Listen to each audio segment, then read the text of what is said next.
Hagmann and Hagmann Report for today. It is a Thursday edition. It's December 18th, 2014. A week from today is Christmas Day. I'm Doug Hagmann, co-host with my son Joe Hagmann. Together we are the Hagmann Hagmann Report. Folks, you're about to hear 3 hours of unbiased, uncensored news, information, analysis. Our second hour guest and third hour, you're going to want to stick around for this, Mr. Ted Broer, and what a tremendous man this man is.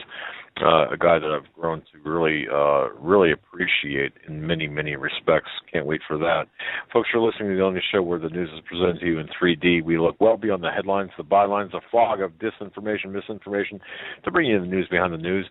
New listeners, thanks for checking in with us. Got an email from somebody in Taiwan today, checking in, also in Central America, and numerous emailers across the country all this week. Want to just let you know that we broadcast live each and every weeknight from 8 to 11 p.m. Eastern. You can find us on the internet at hagmannandhagmann.com. You've got to spell it all out. That's 2 N's. Spell out the word "and" as well. Folks, we're also simulcast by the Christians United Broadcasting Network. There you can tune us in at the hagmannandhagmannreport.com. I want to thank everyone for deliberately tuning in to us. It's not like you can just fall into your car and or your truck and know that we're on the station that is in your town. No, you are deliberately listening to us, and with that, we understand that responsibility to leave you better than, or with at least more informed than when you came. And we thank you for your belief and trust in us as we walk through this minefield of current events together. Joe, welcome to the studio. Great to be here. Got a good show lined up for tonight, and looking forward to Ted Broer coming on in the second hour. As he's confirmed with me, he's looking forward to the show, and very explosive and informative gentleman. Hopefully we can get him to talk slow enough so we can understand everything important he's got to say, because he just goes off like a bottle rocket. Yeah. Well, before we get involved in anything else, by the way, tomorrow night Steve Quayle and Greg Evenson will be on. Folks, Steve it's my understanding, he's still a little bit under the weather, so but he will be on regardless, so keep him in your prayers, Greg Evenson as well. That's tomorrow, Friday. Folks, one thing before we get into our guest during the second hour and the first hour here is really important. Something I want to speak to you from my heart, ladies and gentlemen. Every member listening to this program, Joe and I want to speak to you right now. We've got someone on the line right now who you all know, you all love, we love. Very important person in our lives, Sheila Zielinski, weekend vigilante. Now, folks, you might have known that we didn't have a show last week for the weekend, and some people asked why. Many people asked why, and it was just kind of a screw up. But here's what's going on. It's actually exciting news, folks. Very positive, very exciting news. Sheila Zielinski, our own weekend vigilante, she's retooling her show. And she's going to be back with her own show. That's right, her own show on a radio near you in the future, very, very soon, as a matter of fact. And using this time right now to bring you the best of the best in terms of what she does best. Now, Sheila Zielinski has got a gift, a calling, an interest in the Christian ministry. And she also, a subset of that is a deliverance ministry. But as a sister Christian, as a Christian within the body of Christ, Sheila is just a fantastic person. We want to pray for Sheila, for her ministry, and the new and exciting doors that the Lord is opening for her ministry. You know, ladies and gentlemen, time is short. Life really goes by us really quickly, doesn't it?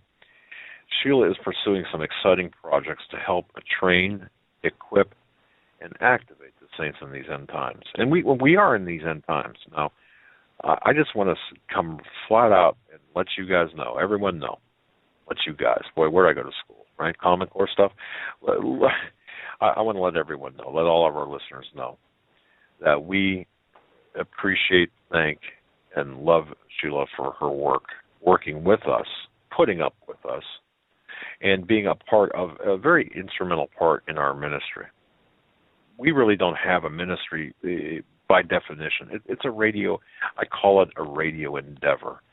Joe calls it something else. I'm not sure I can even say it on air.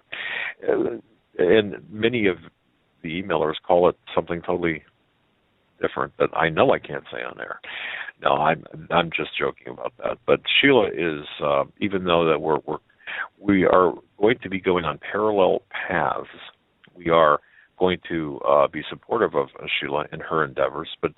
And I was thinking about this, and I had written to Sheila, conveyed this to Sheila, and I'll just convey it to you like this. We are general practitioners, I suppose, in a way, in terms of news, information, analysis, secular, non-secular, and we kind of cover so many different topics. Well, Sheila is really more of a specialist, and she covers her calling is a very specific calling, and we don't want to be a restraint on her, and we want to be able to help her.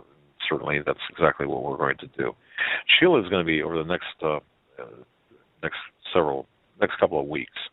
She's going to be developing training tools and for video, as well as speaking at various churches, and we hope that she comes back to the airways very soon as a guest to let us know the exciting things that the Lord is doing in her life and her ministry. But her personal endeavors are going to be vast, and I'm going to tell you something, folks. They're going to be good, and Sheila is really a warrior in Christ, and the Weekend Vigilante moniker is, in fact, an apt description.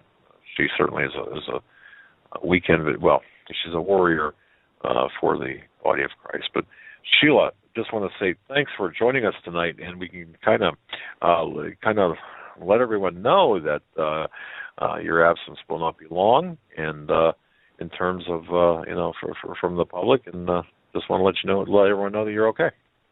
Well, thank you for that, Doug. That was really well said. And I just want to start out by saying thank you, first of all, Doug and Joe, from the bottom of my heart for this incredible opportunity you guys have given me. I can't tell you what it has meant to me to be a part of the Hagmann and Hagmann family. You took me in, you embraced me, and the honor to serve these fantastic listeners. And you're right, Doug. You've said this before on air. It's the best audience that there is. And Doug, thank you for all you've done. You've been a mentor to me. You've taught me about the spirit of excellence. You've given really me a gift, because I don't really look at things three-dimensionally like you do. You kind of look at all the sides, and those are such great attributes. Joe, you're a total sweetheart. You're amazing the way you dig down deep to get to the truth. You guys are gifted researchers, and you're very brave, and you inspire me, and I know you inspire the listeners, and it's been an honor and a privilege to serve alongside you guys. For years, as you've said, Doug, I've had a deliverance and healing ministry, and I'm just a saint like anyone else, but I've had the profound honor of praying with people from all over the world, healing, delivering, leading people to Christ, helping people to overcome afflictions and oppression and depression and torment. And, I've been praying for years and seeking the Lord as to what direction he was taking me in. And I kind of had it in my heart for a while to expand the ministering to the saints part of it. And it's been an honor to speak at churches and conferences, and I recently got to go to Idaho with Augusto Prez. I really feel like there's virtue in the interaction of equipping, teaching, preaching, and deliverance and healing, and I just want to expand. And I see where God is taking the ministry in more of a interactive, sort of having a venue to occasionally give people a chance to call in for prayer, healing, deliverance, getting right with Christ, leading people to Christ. So the vision I see for the next step of my ministry as I retool, I think that is a good word. I feel I'll do some of the same things, like having on great guests, but I want to take more of an active role to minister to people in these last days, go a little more full gospel, for lack of a better word, kind of like Rick Wiles is doing. And, he's kind of, I think, reformatting in 2015.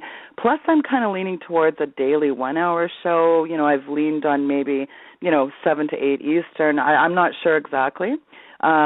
I mean, it doesn't mean I'm not going to have interesting, exciting guests, but I sort of want to turn all the news into the good news, or at least try to have a balance, because there is good news in these seemingly really dark days, and I think it's very good news, and that is Jesus Christ. And hey, if God is with us, who can be against us, right? And, really, I've had such a wonderful opportunity. I've loved my intercessors, our prayer and fasting group Wednesdays. It's been amazing, and I'd like to continue to build a powerful intercessory prayer team of prayer warriors and intercessor for the nations. We need to be praying more, like probably more than ever before. And as I always talk about fasting, that is so important. And I'll continue, of course, keep all the listeners and you guys in my prayers. And I know God has specific assignments for every one of his saints in the body of Christ. And I know he wants to see every saint mightily used in these last days. And I'm really excited to see what God's cooking up for each one of us. And as dark as I know it looks out there, folks, the good news is that God is advancing his kingdom work around the earth. He's saving souls. He's healing, delivering the oppressed. And it's really exciting to be part of his Great Commission. So, it's not goodbye. I'll be around. I'm not going anywhere. And I would personally like to invite people, of course, Doug and Joe, to check out my website for updates on the new show I'll be launching in the new year. And, there are some offers on the table right now, Doug and Joe, but I really am seeking God's direction on where exactly he wants me. And that's really where things are. Well, thank you. I can't tell you and echo what my dad said at the beginning enough that, what the amount of people that you've reached, the positive feedback we've gotten from all the different guests and perspectives and viewpoints you've brought on, and the incredible shows that you've done over the last few months, and meeting you in Montana, just working with you in general and having you as a part of our team has been such a blessing, and it has yielded much good fruit. And I just pray that, through your own ministry and in continuing to work together, we can continue to do just that. Yeah, well, absolutely. And speaking of Montana, Joe, the Remnant Roundup project that I have envisioned here is full speed ahead. And I don't know if you got this sense, but after I left the Whitestone Remnant, I remembered the people. Do you guys remember when the people went and pushed their little push pins into those map boards in the corners where they're from, and try to connect them with people from their same area and same cities? And I thought, what a shame that our online audience can't be here to attend and have a chance to connect with others in their area. And so I felt God put it on my heart to develop a tool for gathering the end-time saints, probably an online tool. And we have no shortage of people. We just need a way to connect them. Plus all these emails, somebody will say, I'm in Colorado, and then I notice, 6 people from Denver or 7 people right in this city. Wow, how could we connect these people? And, here's the thing. I think it's good to get organized in a sense of boots on the ground, because all this legislation going on with shutting the Internet down, it's kind of good to prepare for that with all this stuff. One never knows when they just flick the switch and they shut down the Internet. So I sort of had this vision of staying connected, before maybe sort of like fascist book. I mean, did I say that on air? I meant Facebook. I know I'm being facetious, but come on, we get it's a data mining tool, but it's a double-edged sword, Doug and Joe, because with all this stuff, iPhones, iPads, Google Cloud, our NSA-followed emails, and as much as honestly I'd like to unplug from it all and move to the top of a mountain off the grid, realistically, that is really hard to do. And I can't exactly send smoke signals from the top of a cabin on the mountain. So, this is what we currently have. And but my vision is to create something where we can, live stream and connect the end time saints and provide teaching, maybe Sunday services live stream. I mean, I have a lot of ideas and the possibilities are endless, but we'll see how that goes, God willing, and I think it's just going to be really interesting. I think there's exciting things in 2015 at full steam ahead, right? Exactly. And Sheila, ladies and gentlemen, I have very much the utmost respect for Sheila, and I'm not just saying that. I mean that. And I've never met a woman that works as hard as she does in that venue, in actually going out and being the frontline soldier for Christ. And it's really inspiring. And you've inspired us through your passion, through your just love of what of wanting to save people and wanting to bring people to salvation, and thank you for that, and thank you for setting an example for all of us. And Sheila, one thing that's been on my heart too. There's so much divisiveness, it seems like, within the body, and without getting too deep into this, or if you want, I mean, as deep as you want. But the fact is, time is so short right now. We can't afford as Christians to be backbiting, sniping, just being. We have to focus, and we have to focus on the. Really what the objectives are, and that's to save as many as possible, bring as many people to Christ as possible. Let's focus on that. So I just, and I thank you for doing that, and you're a very, very accomplished at doing that, and I thank you for that. Well, I really appreciate that, Doug, and it's funny because, as you know, we did a Halloween special together, and then, of course, I made the massive error of touching on Christmas.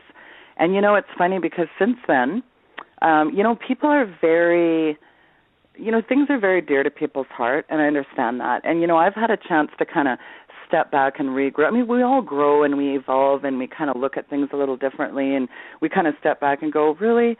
Is this really worth fighting about? Is this really, because all things should be really done out of love. And I'm kind of like, I love it about you, Doug. You're very sort of let the dust settle and then you kind of come in, whereas I'm kind of both cannons blazing, going in and then figure out what happened later. So, I did this Christmas thing and I kind of touched on some pagan things, and I was kind of relegated to the depths of the damned, and those were the nice ones, by the way. And I thought, listen, Sheila, step back and think about this for a sec. Okay, people celebrate Christmas. And, it's funny, and I actually did a post on Facebook, and I said, Merry Christmas and exciting things, and they're like, what, Merry Christmas? Wow, you pagan Zelensky. And I have to tell you this, I was recently asked to do a show about Christmas, and, the host of the show, he said, I really want you to get into the pagan roots and really give us the facts, and, Jesus was likely born in September. And I said to the host, listen, I've been down that road before, and I bought the T-shirt. And the truth is, here's the deal. It doesn't really matter what I think about Christmas. What matters really more above all of this is that we take the time to appreciate and give thanks for our friends and family and to those we love, because the truth is, Doug and Joe, that love is the most important thing of all. And I was telling people on this post, I bought this homeless man lunch and I gave him a gift, and then in the morning I played a game of crib with this retired veteran. He has no family, and I had a time to spend some time with him. I told him, some jokes, and I was just spending some time with him. And, then on Sunday I paid for this elderly couple's breakfast, and when I went to the till, I said, don't tell them who paid, but just tell them, God bless, Jesus loves you. And later I gave this ride to this little guy who was standing at the bus stop, and he looked freezing, and I gave him some money for lunch. Here's the deal. I can't save the entire world, but I can do my part to make this seemingly dark world a better place. And, I had a chance, Doug and Joe, to share the gospel with each one of those people this week. And, I've fought for some big justices in my life. I mean, because I'm a person of justice and righteousness, and, I take things to the mat. I've taken on smart meters and chemtrails and all these, stop GMOs, and I've spoken at these things, and I've taken on all these issues. And I just, I've went against big government, and I've tried to shut things down, and I came against the GST. I stopped a big tax. And I've always waged war and corruption, but I've kind of really regrouped and refocused and thought, what is the point of going to the mats of the vengeance to be a voice for people that don't have one if I'm not doing it out of love? So Jesus paid it all in full. And I just think it's time to treat people with love. And even when you disagree, be humble and watch your words, and remember that the best sermons aren't preached, they're lived. And I really think that, Jesus is not the reason for the season, folks. He's the reason for every day. And really, do we have better things to argue about than pagan trees and Nephilim? I mean, come on. Yeah, I just think it's silly, don't you guys? Indeed, yes. There's really nothing I can add to that, Joe. Can you add? No. There's really nothing. No, the divisiveness, And Sheila, you had a saying, we spoke before the show, and I forget how you worded it, but you said something along the lines of not putting Christian. You remember that phrase that you said? Putting Christ back in Christian, not in. Yeah. I said, why don't we focus more about putting the word Christ back in Christian rather than Christ back in Christmas? Because, there's something about, I watched that movie, God Is Not Dead, and I thought there's something really bugged me about that show. And, I'm not being facetious or coming against that show, but there was something that bothered me. Is that the best that we can give to God, is God's not dead? I just thought there was something that really bothered me about that whole phrase. Well, God is not dead. Well, that's wonderful. Well, we're glad we have that reassurance. But it just felt so unworthy of what's really going on. And I kind of had this vision, God is not impressed would be a better way to put it, because I don't think God is impressed when we fight, when we squabble, when there's sowing discord. In fact, it says in the Bible that is an abomination to God.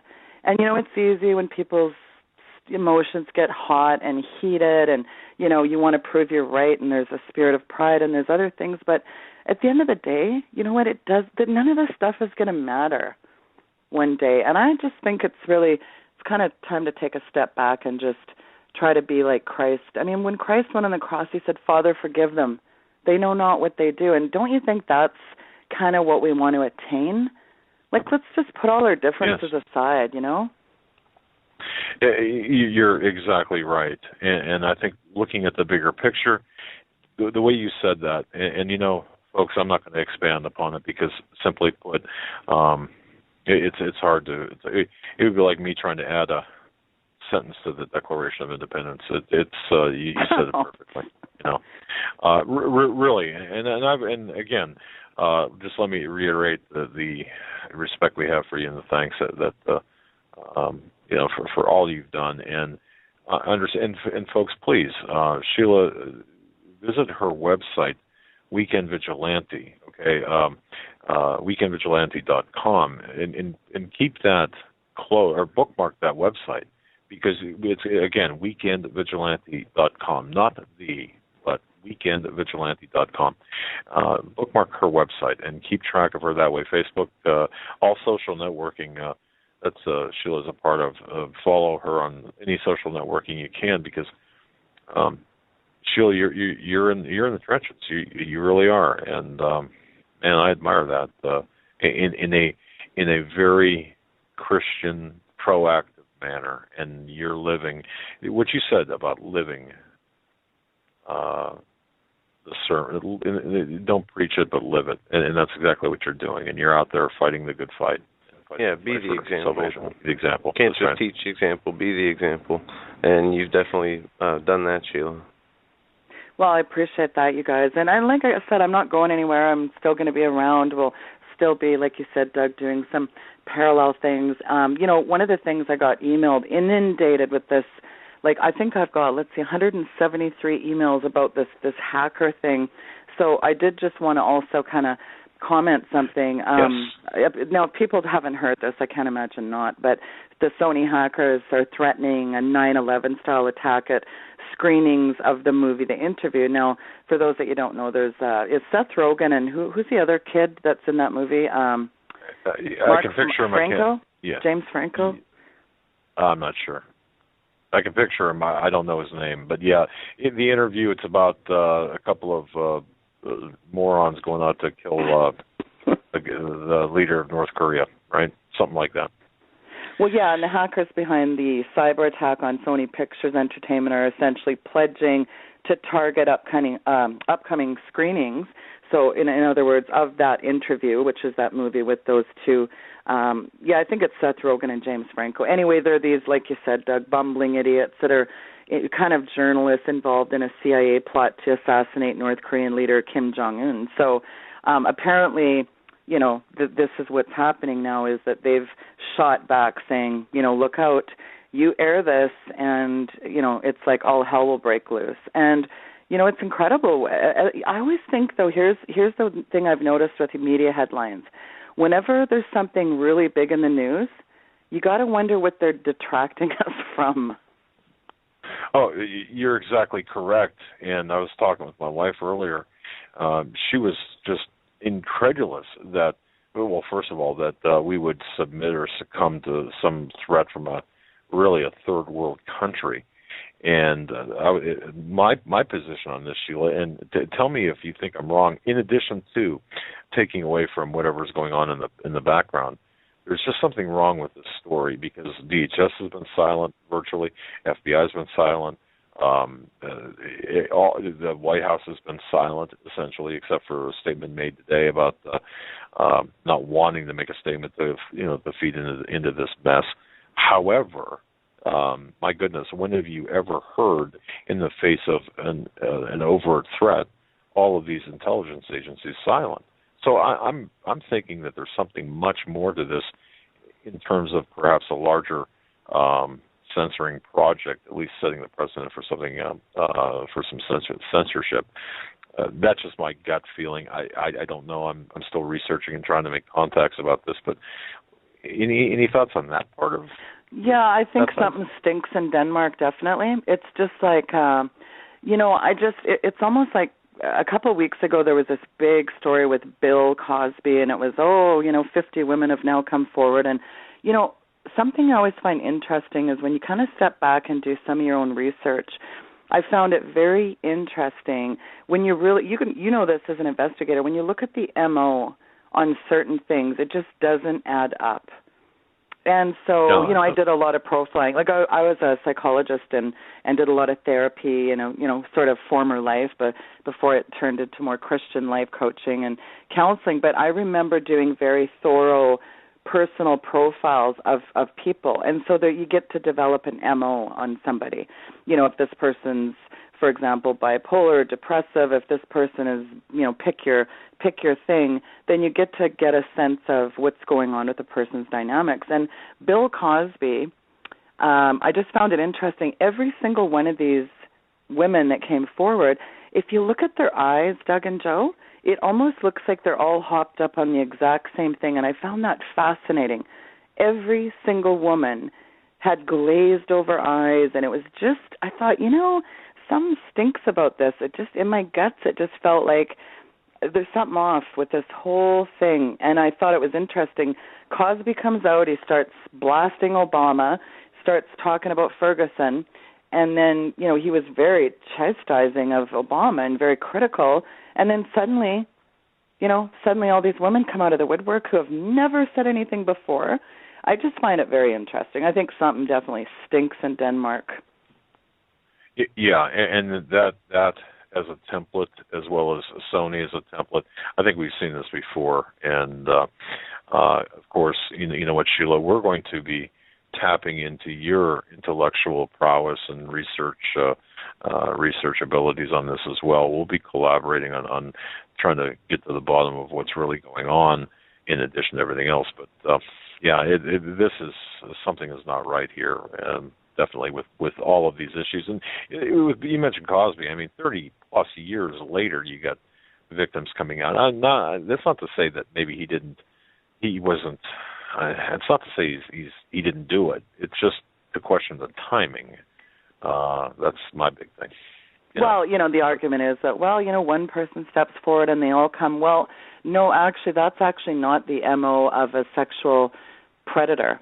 They'll have that following their whole life. And so I just find it, if you really step back and look at the sort of modus operandi, it does not fit that of a sexual predator. And quite frankly, I think the guy is getting framed. That's just a personal thought. And, we've been wrong before in our assessments, but I think this one just really, again, something stinks. And the other thing with Sony, Doug and Joe, I think the overarching picture and the piece that's sort of the, symbiotic overthread in all of this is that it's always about the government, again, running roughshod over its citizens. And it's always about, folks, we're going to step in to protect you here. And I'm not buying it, because the bottom line here is, again, whether it's ISIS and ISIL, Ebola, whatever it is, we also, if we're Christians, either we believe God is who he says or we don't. And Psalm 91 tells us, go to your Bible and read Psalm 91 tonight and apply it to yourself, because if God is with us, who really can be against us? And I'm not minimizing any of this stuff, but I'm saying at the end of the day, we need to be really focusing on Jesus Christ. Because, when we look around in the natural, you just want to go and fling yourself off a bridge. In the natural. Natural, you're right. In the natural, it's crazy making, but we're not in the natural. We're not of this kingdom. And so, that's just, I know it doesn't, for some people, they're just like, oh, that's nice. That sounds nice and kumbaya, Sheila, but it's the truth, folks. And I think there's something bigger, that we have to be focusing on is we have divine protection. We are under the refuge of Almighty God. So I just think, regardless of what's going on, let's try to keep our eyes on Jesus Christ. And not to Amen. say we can't pray and, we can't come against these things and take our authority and bind up some of this hucksterism, as I always call it. We can exercise our authority and do that. But, again, it's good to kind of have some sense of what's going on in your guts, and thank God for that discerning gut feeling, that gut instinct. The Holy Spirit, talks to us, and yes, our discernment comes not from our mind or even our heart, but from our soul. I believe, at least the divine discernment. So you're absolutely correct. Well, Sheila, I just want to say that. The first time you and I met, you and me and Joe met, was in Whitestone, and it was in Montana, and that's the last time we saw each other face to face, and it was just such a wonderful time to meet you and to get to know you, and I'll tell you something, folks, Sheila is just a great person, and she's going places, doing things, and just keep her in your prayers, and definitely.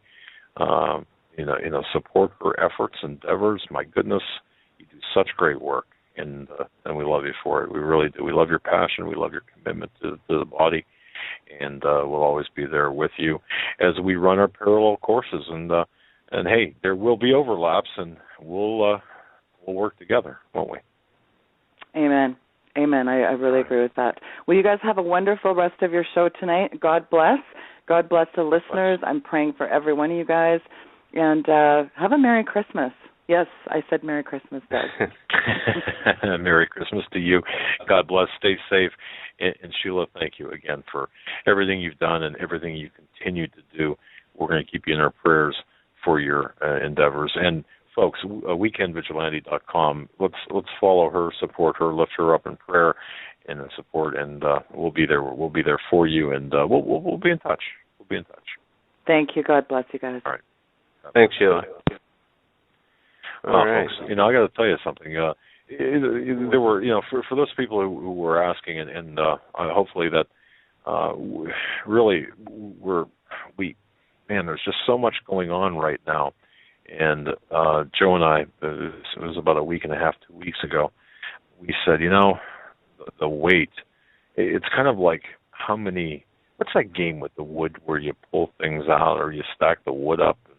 Jenga, okay.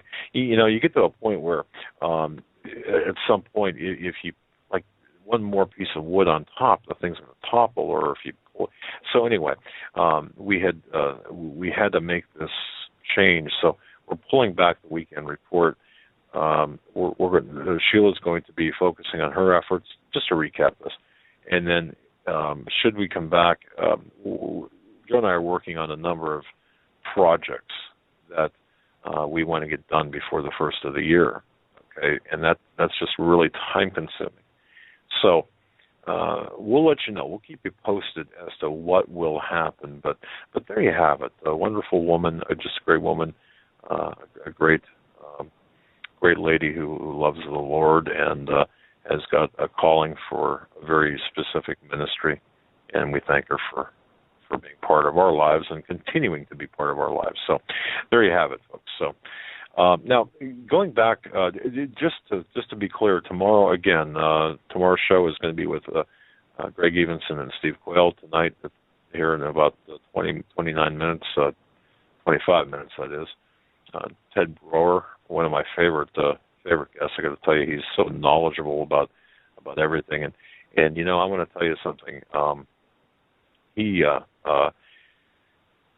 talk about being a man of integrity, knowing my health issues without solicitation, without any expectation of anything. He sent me a bottle of he sent me some supplements that will, especially for my ailments, okay, for my chronic illnesses. And I've got next month. I've got a meeting with some tests that are going to be run health-wise, and so I don't want to get into personal details, but the bottom line here is I've got things have got to change, or something will change at the end of next month with my health in terms of the road of treatment, the method of treatment. So having said that, that's how much he cares, Ted Brewer. Wow. And I want to also mention, too, Katie from Essential Oils, same way. I mean, what just incredible woman in terms of her, in terms of her sharing and her knowledge of what the oils can do.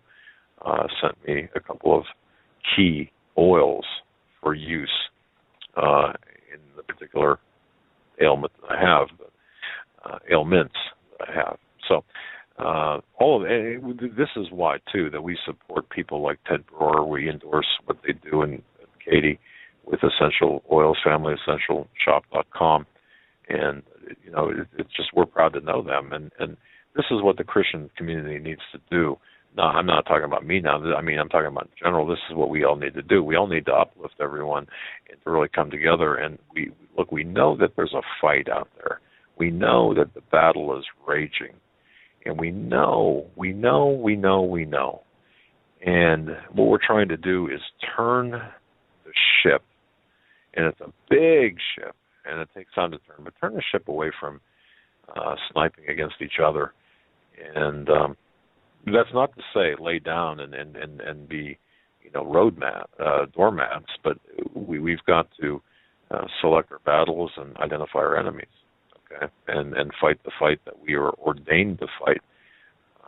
If you understand, I don't know if I made sense, but let's instead of let's turn our guns outward, so to speak, not inward towards each other. And that's the message of unity, not compromise, not tolerance, but just unity. I don't know if that made sense, Joe, but I figured I'd throw that in there. Yeah. All right. A couple news items that we're going to hit here before we go to our top of the hour break, then come back with Ted Brewer. This was one of the top stories on Drudge earlier this afternoon. IRS warns of possible shutdown. Now, I got excited when I read this. The IRS is considering its own temporary shutdown due to recent budget cuts enacted by Congress. Its chief said Thursday. IRS Commissioner John Koshikin said furloughs, forced unpaid days off for employees as part of an IRS closure, is one idea of reluctantly being tossed about to save money, though they are hoping they will not have to go there. People call it furloughs. I view it as, are we going to have to shut the place down? And at this point, that will be the last thing we do. But there is no way we can say right now that won't happen. He goes on to tell reporters at a Thursday press conference on the upcoming tax season. Again, I would stress that would be the last option. He said a shutdown would mean the IRS would close the agency for a day or two, whenever days it would take to close the gap that we can't otherwise close in a reasonable way. They go on to say that each day that the agency's closed saves around $29 million. And due to recent budget cuts from the Treasury, they say that, or Congress cut the IRS budget by $346 million to $10.9 billion. That's $1.5 billion less than the IRS asked for. So the agency is only going to be able to work in the future here by the budget that they're given, apparently, and they say they're restricted due to a new expense, which was the government-wide pay raise. And they're bound by that pay raise, so much of that money will go towards the pay raise, leaving them in a deficit or functioning as a business. They would be in the red, so they're going to close their offices for and give workers unpaid days off to be able to work and operate profitably, which doesn't make any sense to me since this is the revenue-generating arm of the federal government. It makes sense in the overall scheme of looking at the government as a corporation. All money goes to the head, and this being more of a collection branch for that head. But just the amount of money that they talk about, the amount of money we talked about and heard yesterday in some of the articles with the new spending bill, and it's just ridiculous. What really? You have a budget of $10 million, and 1/10 of that is slashed. So you're going to have to. It's going to the people who are the workers there. Probably the middle class people the most, the people who need the work the most, the last people who are stimulating the economy. And I know it's government jobs, and people at the IRS aren't all bad. Just like police officers or TSA agents will say, you have good people working in agencies that are, I'd say bad, evil, whatever you want to call them. But this is probably just going to hurt the little guy and the average person more so than anything else. Well, I personally don't believe the threats, in other words, the threats of defunding or even temporarily suspending the workforce or parts of the workforce with the IRS. But even if it's, for example, even if they said that we're doing it, I would question whether it's the actual vital personnel. Before I go any further, I want to correct something I said yesterday. And I can't believe I did this. I don't know what I was thinking, although I've been corresponding with certain individuals. Irwin Schiff is the gentleman in prison. Irwin Schiff, for the tax, essentially is serving a life sentence for tax-related charges or tax-related convictions, which I believe to be totally bogus. Of course, it was done in tax court, not in federal court, in a court where their constitution was not permitted to be used. But I misidentified him as Adam Schiff, and I apologize. I mean, I know better. I've seen his name, read his name, said his name 1,000 times, and for whatever reason, I misidentified him as Adam Schiff. It's Irwin Schiff, and I want to thank the people who have emailed me and said, "Hey, what are you talking about?" So anyway, I just want to clarify that. But Joe, the next thing I do want to hit. We didn't talk about yesterday. We didn't talk about this yesterday. Just very briefly, the Sony issue that Sheila referenced that we were talking about. Okay. Folks, there's something terribly, terribly, terribly, terribly wrong with this. Terribly wrong. And I haven't been paying attention to this story too closely. Just now starting to read a little bit into this, but the House Cybersecurity Chairman Thursday raised the specter that the nation-state hackers like Iran and North Korea linked to the attack on Sony Pictures could hit the nation's electrical grid, Wall Street, and even the federal government next. Okay, that tells me that we're being conditioned for something, perhaps a cyber attack, which is going to be essentially a false flag operation to be blamed on the country like North Korea. Now, we know that North Korea is a nation-state proxy of China. We know that, obviously, Russia is on the ropes economically. And by the way, ladies and gentlemen, I did watch, beginning at 4 o'clock a.m. Eastern Time, the interview, the press interview with Vladimir Putin. And let me tell you, Putin came out swinging and basically, put his index finger into the chest of Uncle Sam, currently represented by Renegade-in-Chief Barack Hussein Obama, and said, stop screwing around, or you're going to pay the price. Now, people better be paying attention to this, because we've got economic sanctions against Russia. Russia's got three primary exports: oil, gas, weapons. Of course, we have the economic sanctions against Russia. That does affect the weapons, oil and gas to some extent, but they're signing deals with China, and they're signing. So I guess all that to say this: we've got explosive situations, potentially explosive situations with Russia. We keep funding and propping up the anti-Syrian rebels in Syria. That goes against Russia. Their economic, their strategic interests in Syria. There are so many hot spots. And I also want to bring one more thing to the forefront. There are three main, the Illuminati, the globalists, these Satan-worshipping demonic creatures that make the decisions globally that they operate by. Obviously, they operate under the auspices of the satanic. However, three major areas in which they concern themselves with. One is sacred geometry. The other is the astrological signs. And the third thing is occult numerology. Numbers mean things to these people, okay?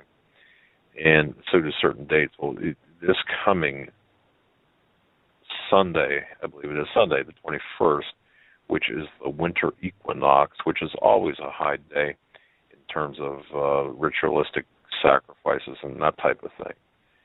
That also, and we don't have time to get into it tonight, but folks, if you do some research on this and study on this, Sunday does represent an important day for both the occult numerology as well as the astrological aspects of the Illuminati. And I'm not saying anything at all is going to happen, but what I'm saying, it's something to kind of keep in the back of your mind.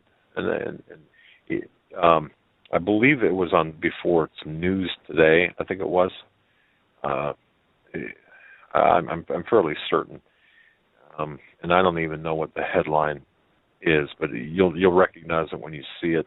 It has something to do with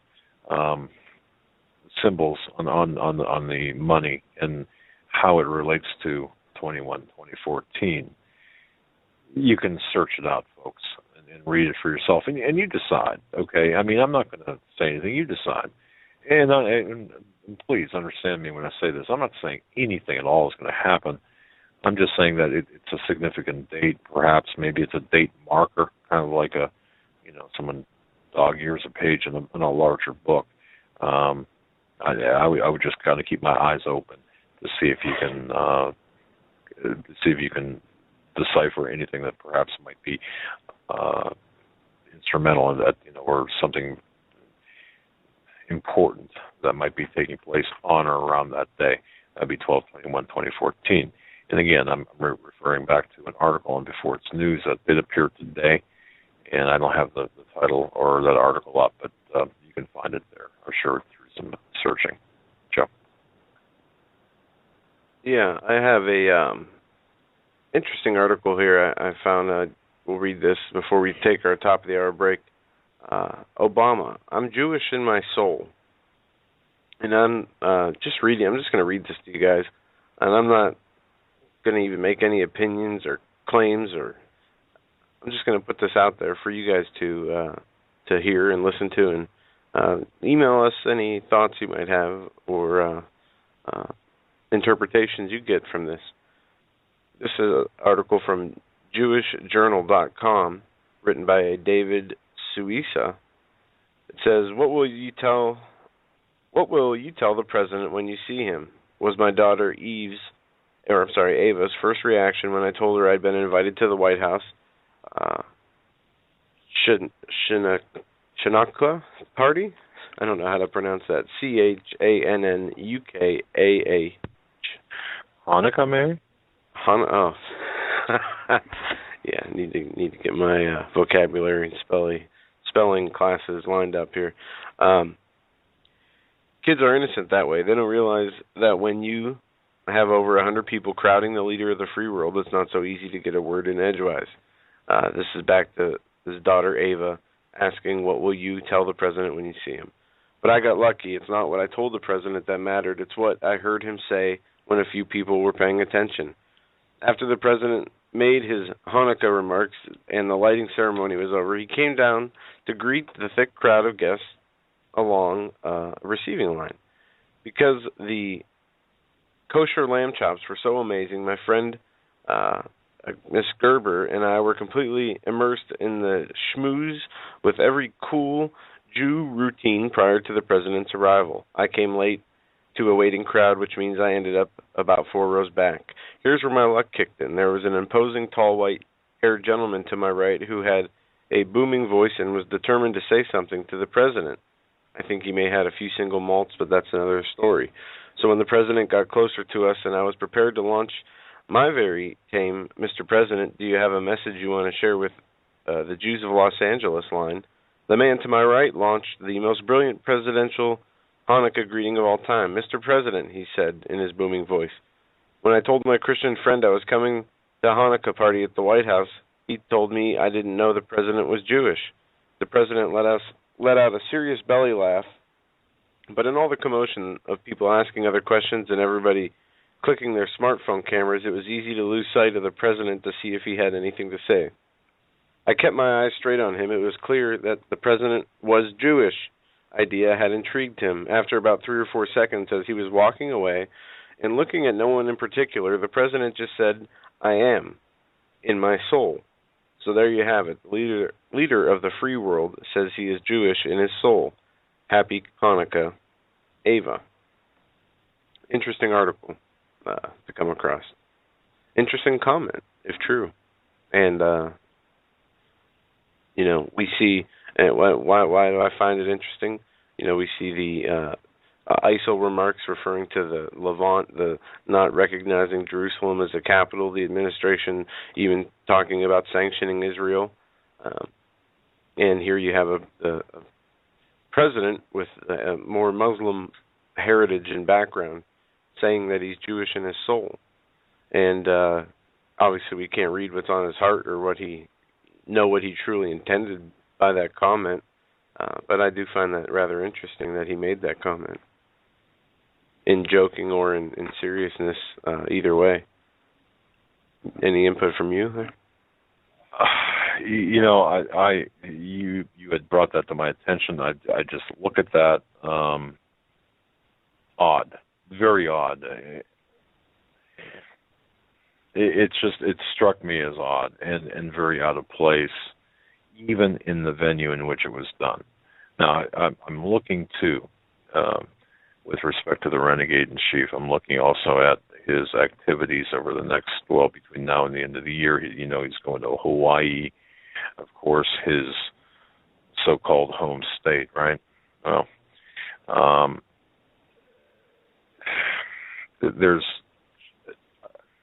Well, I keep saying that there's something wrong here, and I come to that conclusion, and it's very easy for me to say there's something wrong without being very specific.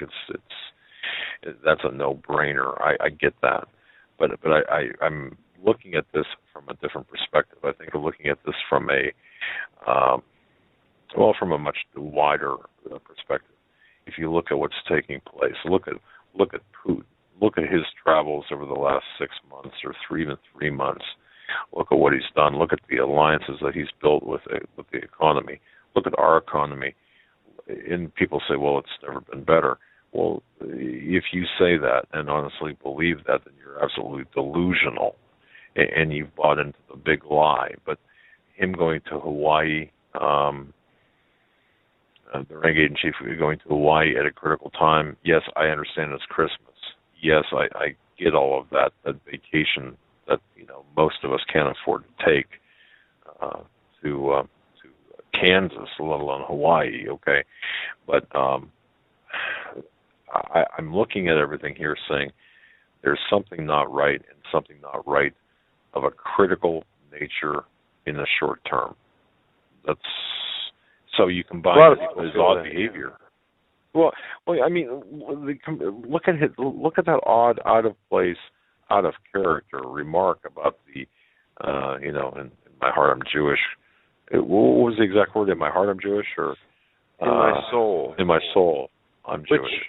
That's what got me. We've heard him say that in his first presidential candidacy, when being interviewed by George Stephanopoulos, he said, John McCain didn't question my Muslim faith, and George Stephanopoulos corrected him and said, "You mean your Christian faith?" He said, "Yes, my Christian faith."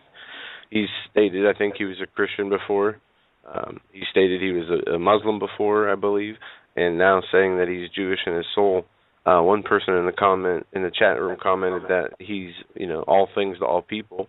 That could be true, but I don't know if there's something more to this or not, and that's why I put it out there, and hopefully somebody, I'd be interested. Some discernment or understanding in the matter can get back to us as to what if it wasn't some kind of joke or. No, I don't think that was meant as a joke, and I don't think that was a joke. Looking at his countenance and continence. Sorry about that. His countenance and his behavior, his posture and such. I don't think that was. Folks, I was referencing an article at Before It's News dated yesterday, Wednesday, December 17th. The title is "Beware the Winter Solstice," the date encoded on the dollar bill. Folks, we're working on a number of projects here, research projects that are keeping us really tied down 20 hours a day, and I mean that 20 hours a day. And we expect to be doing that for the foreseeable future. So if anyone wants to take a look at the article, "Beware the Winter Solstice," the date encoded on the dollar bill, and collaborate with us a little bit, maybe send us your thoughts on this in terms of the dates. Now, there are two parts to this article. Part 2 was published on the 17th, and that does relate to, I think that's kind of the meat of it. Go back to part 1 as well. There's a link to that, and of course links to a couple of ebooks that are $3 a piece. But having said that, it does point to something around around 12/21/2014, the winter solstice. So those of you who have the time and have the inclination, go ahead and take a look at that, and we'd be interested in your thoughts. You just put your thoughts down, go to HagmannHagmann.com, fill out the contact us form. We get that right here directly in this, not only in our studio but also in our office, and a cross-platform basis, and we're able to look at that. So just kind of homework assignment for you if you've got some downtime and if you've got some interest. I'd like to get your thoughts on that. We are coming up here to bring here. We're nearing the time to bring Ted Broer on, and again, fantastic man, body by Ted. Folks, boy, buckle up. Welcome back, ladies and gentlemen, to hour number 2 of the Hagmann Hagmann Report. This Thursday, December 18th, 2014, we are joined by our very special guest, Mr. Ted Broer. His website, healthmasters.com, bodybyted.com. His latest book, Breakthrough Health, Breakthrough Health talks about top 10 drugs to avoid, as well about the truth on GMOs and healthy foods. We've talked with Ted a few weeks back on a show we did with him that got tremendous feedback from the audience, and we're having him back on. Mr. Ted Broer, welcome back to the Hagmann Hagmann Report. Hey, Doug. Hey, Joe. It's so good to be back on with you guys today. In fact, we've got a lot of great information to cover tonight. We're going to be going into detail about how you can prevent arthritis and what you can do about joint problems. We're going to go into heart disease, high blood pressure, cholesterol, acid reflux. We're going to talk about adult-onset diabetes and the dangers of cell phones. And we're going to talk about a certain herb which is as effective as 14 different drugs. And if we have time, I want to go in and talk about autism tonight and the research that's being done with that and gluten and the relationship between autism and different types of immunizations and how it massively increases if you over inject and over immunize your children. So we've got a lot of information. Plus we can also talk about geopolitical events that are going on and other things that are basically interesting right now around the world, because there's some crazy stuff right now that's happening, and we can go into detail on that. And plus I also want to talk, I don't know if I mentioned this earlier, I want to talk about acid reflux and what you can do if you have acid reflux and how it can basically be an easy correction, very easy correction to fix in 99% of the cases without having to take different types of drugs, which can cause a decrease in calcium absorption and actually cause an increase in fractures, especially in women. So wherever you guys want to start, we'll go. Well, Ted, let me just say, this is Doug here, by the way. I just want to say welcome to the program tonight, number one. Number two, thanks, Doug. I got to tell you, since you were on last time, you have, I think you've set the record. I'm not sure, but I'm going to check this out. I think you've set the record. We had so many people email us after you were on saying, please have him back on again, and have him back on again soon. You've helped so many people, and I've got to say this, ladies and gentlemen, without, and I mean this from the bottom of my heart, what Ted has done for me without even asking, it just blows me away. And people say, oh, well, now this, you're going to have maybe an infomercial. No. Let me tell you something. Ted has got information to help you, and he genuinely cares about you. And, of course, as we enter the times in which we are entering, we need to be fit, or at least functional, if not fit, preferably fit and functional. But having said that, we need to really listen to what Ted has to say, and he's got some great ideas, great things to keep you healthy. But going back to what I was saying earlier, without even so much as without solicitation, Ted, and I want to thank you from the bottom of my heart for the product that you have given me, because this could very well mean a life-changing event next month. If I don't get certain things under control here, my life could change. And you were kind enough, you were generous enough to really set me up with a way that I can avoid that. And I just don't want to go into detail, but I just want to say, you not only, you practice what you preach, you help others, and I just want to say thank you so much again from the bottom of my heart. And by the way, your book, fantastic. My wife is just, in fact, my wife, I was reading it. My wife took it, and she was reading it. My sister-in-law took it from my wife. Now she's got it. So, it's just fantastic. So, thank you so very much for everything. Well, I appreciate it. How are your energy levels? You know what? Growing. Which good. I'm actually, and I'm actually frightening my wife with that. She's looking at me. She's saying, "Are you, I was kidding about having a meth lab with Stan Dale, joking around, And I don't know seriously, I don't know what meth does. If it's, but she, she said, "What are you taking? What do you take?" Of course she knew. And she said, "Boy, I like the new you." So my energy levels are much greater. So thank you so much. And you're welcome. Triple espresso coffee. Well, thank you. And you know what's interesting about this is that, when you have high blood sugar, which we talked about that with you the last time on the air, and you're having to do different types of problems as far as insulin or whatever you're doing, metformin or whatever the drug of choice is nowadays, what ends up happening is it doesn't really correct the problem, it treats the condition. If you have a glucose intolerance in your body, you've got too much blood sugar running around or too much insulin running around your syndrome X, the best way to look at that is basically correcting the condition by correcting the diet and basically taking supplements that are going to naturally bring the blood sugar down and make the blood sugar more readily available to the cell, so you don't have to worry about taking additional and exogenous sources of insulin to do all that. So that's what we basically do with folks, at Health Masters. We basically teach them how to eat the right kind of foods, take the right kind of supplements, and how to increase their energy levels. And I'm glad that you've already had a response to that, because, gosh, it's only been about a week. And so usually it takes about 30 days to get a really, really good full-blown response. And so I'm excited for you. But we're going to cover all of this stuff tonight, plus the geopolitical stuff that I want to talk about. There's just so much stuff that, it's interesting. I've been blessed to be able to host the Power Hour for the last few weeks on Mondays and Tuesdays.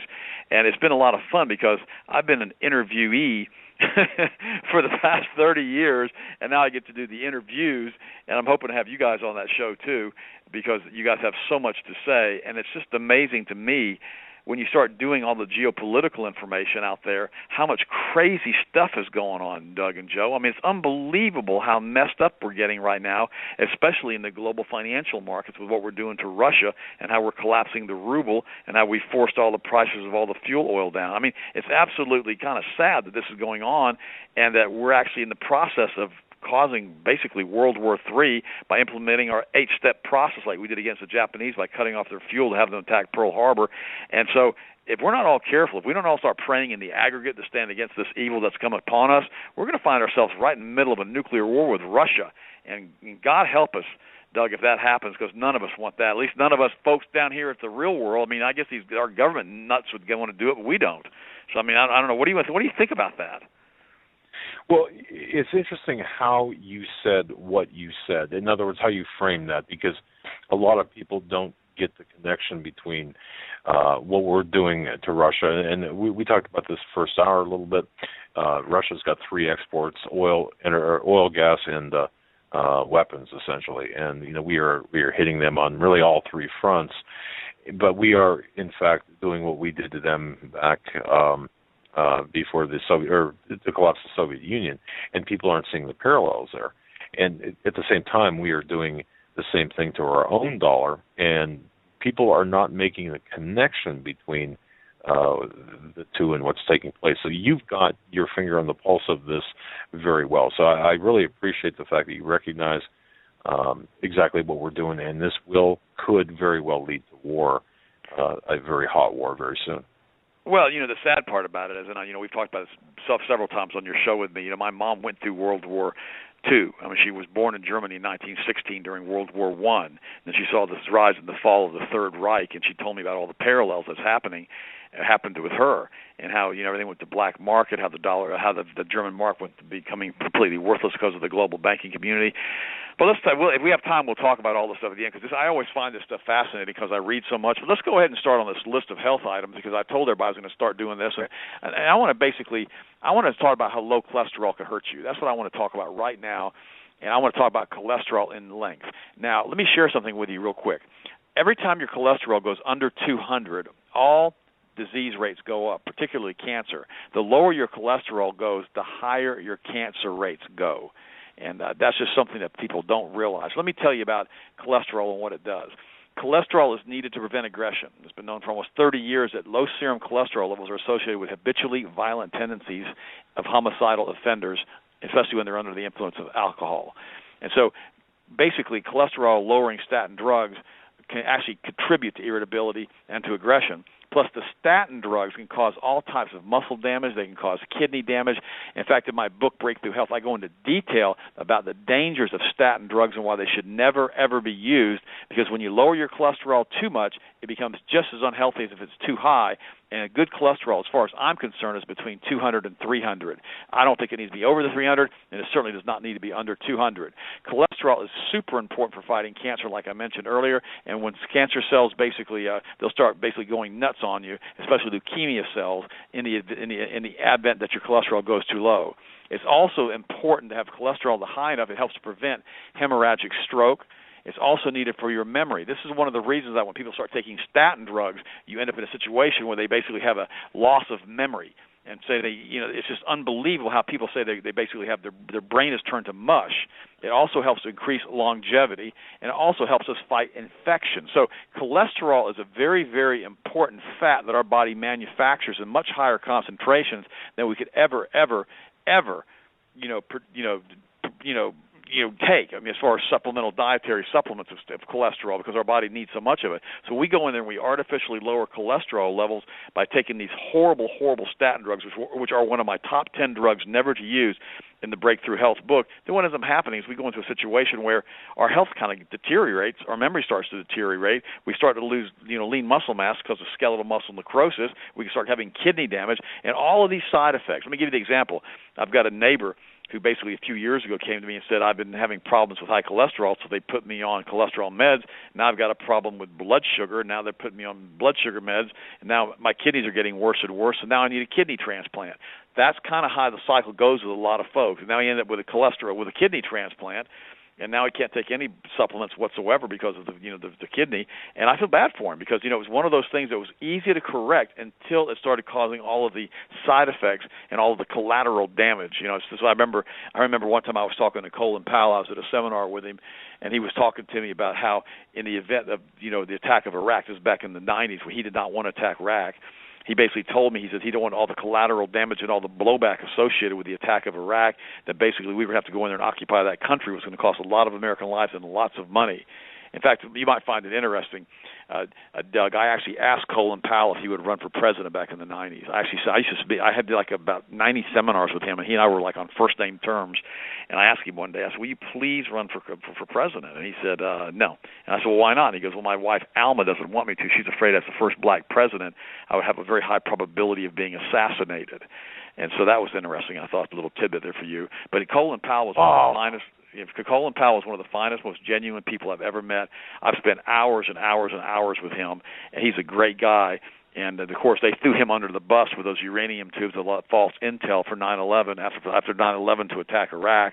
And, of course, he realized what had happened. He immediately left the Bush administration after that. So it was a mess. But overall, he was one of the nicest people that I've ever met on the seminar circuit. And also General Schwarzkopf, I spent hours and hours with him, too. He was incredibly nice. And he was, of course, God, may he rest in peace now. And he was also diametrically opposed to going into Iraq and basically starting and expanding that Gulf War when I spoke to him back in the 90s. So it was interesting. A lot of these guys didn't want all of this, back in the 90s, and then basically it was all forced upon us. Okay, let's go to our next topic, because I just completely changed the topic about cholesterol. Let's go ahead. I want to talk now about autism for just a second. We've had a huge, huge increase in autism in the United States. Like 1 in 50 kids now have basically been diagnosed with autism. And people are always asking, do vaccinations cause autism? Well, if you talk to the medical professionals and you talk to the drug companies, they're going to give you a resounding no in most cases. However, if you talk to the parents of the children who've come down with autism after their booster shots were given, they say, absolutely, yes, my child was perfect, especially after the MMR shot. And what had happened is, remember last summer that the CDC whistleblower came out and basically said that he had basically phonied up the study back in 2002. And basically it showed that it massively increased the risks of autism in black boys. So there's no greater debate in medicine than this. In fact, I just did a big talk show out of Canada this afternoon. It was a tape show. We taped it this afternoon because it's going to be airing tonight around 10 o'clock. I couldn't do both shows live because I was on with you guys. And what was interesting is this. He started asking me all these questions about autism. And so, we talked about the gluten insensitivity. We talked about gut reabsorption. We talked about all this different stuff that can go on as far as autism. And I also said that there was a link directly to the vaccines. And the guy you could tell it just got shut down. The whole interview just got shut down. And so at the end of the interview, it was like 20 minutes long. I said to him, this is taped. You're going to interview. You're going to exit out everything that I said and basically delete it from this interview concerning autism, aren't you? He goes, yep, I sure am. And I said, why? And he goes, well, there's too much controversy surrounding this topic, and I don't want to lose credibility. And that's what they've done, Doug and Joe. They've made anybody who says anything about autism being other than some type of weird genetic defect that used to be 1 in 100,000 and it's 1 in 50 now. Anybody who says anything about causative factors in the environment, they basically ridicule them, they've marginalized them, and they basically cast them aside as any type of scientist. And the sad part about it is we have all these kids. I mean, I wrote a whole article on my website at healthmasters.com. I wrote a whole article on autism and how the entire life of a parent of a child with autism is completely and totally changed forever. They have one of the highest divorce rates in America when they have autistic children because their entire life becomes consumed with caring for this child. Nobody thinks about the tragic loss of that child's life, but nobody else also thinks about the tragic loss of those parents and what happens to their lives and how that child has to have round-the-clock care for the rest of its life because it has autistic spectrum disorder, which may have been prevented by not eating GMO foods, by not eating all these poisons, and by not taking all these immunizations. So, again, this is going to be a controversial thing that's going to go on and on and on. But, as long as they believe that vaccines are necessary to protect society, which basically that's never really been conclusively proven, and that since the National Childhood Vaccine Injury Act that was done back in the 80s, which basically said that no one could basically sue the manufacturers, they've had a massive increase on all of these children. Right now there's over 5,000 autism cases before the vaccine court, which they had to put a federal vaccine court to give damages to the children from being damaged from vaccines. So they already know that it does this. They're simply not going to allow it to go into the mainstream media. What do you guys think about this topic? Well, I think, wow, where do I start? Yeah. Getting back to the interview that you did, and of course the excision of that information, that alone should tell people that there's much wrong with things.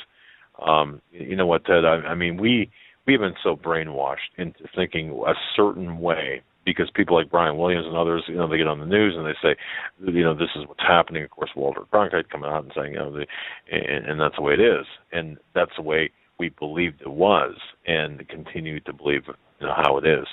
I guess what I'm saying is we've been conditioned to believe a lie, a huge lie, and at the end of this particular lie is a whole big bag of money, many bags of money, and it's just follow the money. So, you know, ladies and gentlemen, I just urge you to open your minds. Don't think within the paradigm that you've been humbled with, you know, listen to exactly what Ted's saying. So that's what I think, you know, for what it's worth. Let me give you some more symptoms on this, too. 50 to 70% of autistic kids get a gastrointestinal disorder called autism-associated enterocolitis, which is an inflammation of the small bowel, the stomach, and the esophagus. They have abdominal pain, diarrhea, loose stool, unformed stool, undigested food, malabsorption, constipation. I mean, it's awful what happens with these kids. So not only are they basically mentally impaired from a GI tract, they're incredibly impaired. And basically, endoscopy finds pathologies in these 70% who may have constipation and diarrhea with difficult passing stool.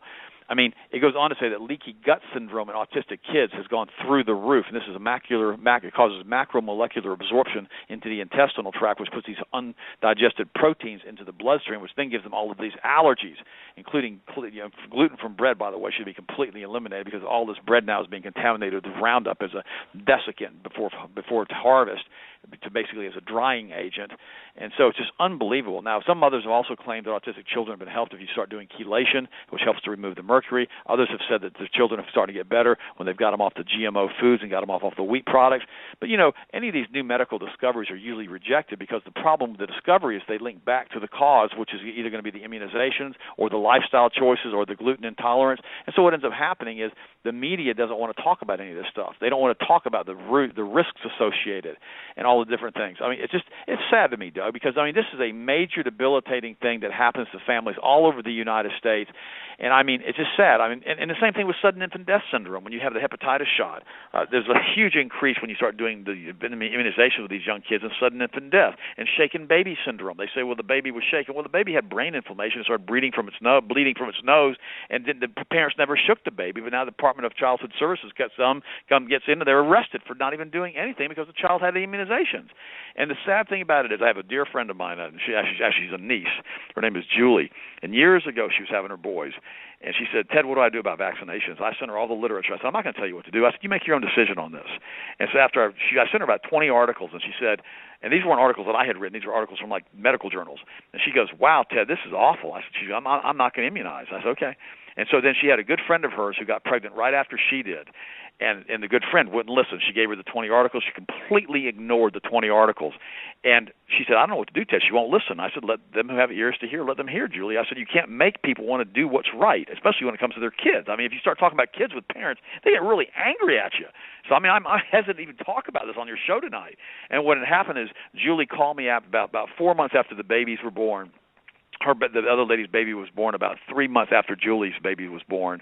And she had talked and talked and talked, and the lady went out and went ahead and had all the immunizations done. The baby died within a week after the immunizations from sudden infant death syndrome.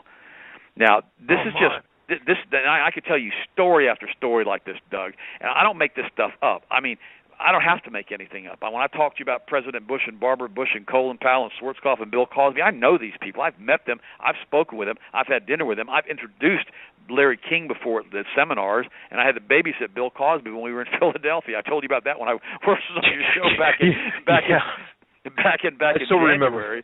I still remember about the cigar thing. Oh God! Here. No, I don't want anybody getting his souvenirs. I mean, I can talk about. I mean, I know Henry Kissinger, as weird as he was. I mean, I know all these people, and the sad part about it is that when I tell you stuff, it's not because I'm making stuff up or I'm trying to be sensational. I'm trying to tell you, hey, look, I was one of the first people in America to break the dangers of trans fats and hydrogenated oils, aspartame, Splenda. The list goes on and on and on soy protein products, on sodium nitrites. I've been talking about this stuff for over 30 years now. I'm 59 years old. I started Health Masters back when I was 25. And the thing about it is that people don't realize it's not that difficult to feel good. But you can't do all the wrong stuff. You can't be arguing and fighting during dinner. You can't be eating GMO foods. You can't be laying around getting drunk every night. I mean, you can't be doing stuff like that and still be healthy. It doesn't work. I mean, people take better care of their pets. In some cases, they do their own children or other family members. I mean, these people who have these fancy racehorses that go out and run these quarter-mile races and win all this money, they don't take the horse out and have a big party the night before it runs and get the horse drunk and give it a bunch of junk food. They don't do that. But yet we do it with our kids, we do it with our spouse, we do it with our friends, and we think it's okay. It's not okay. I mean, alcohol is on my top 10 list of foods to avoid, but if you want a glass of beer or wine every once in a while, I mean, that's not a big deal.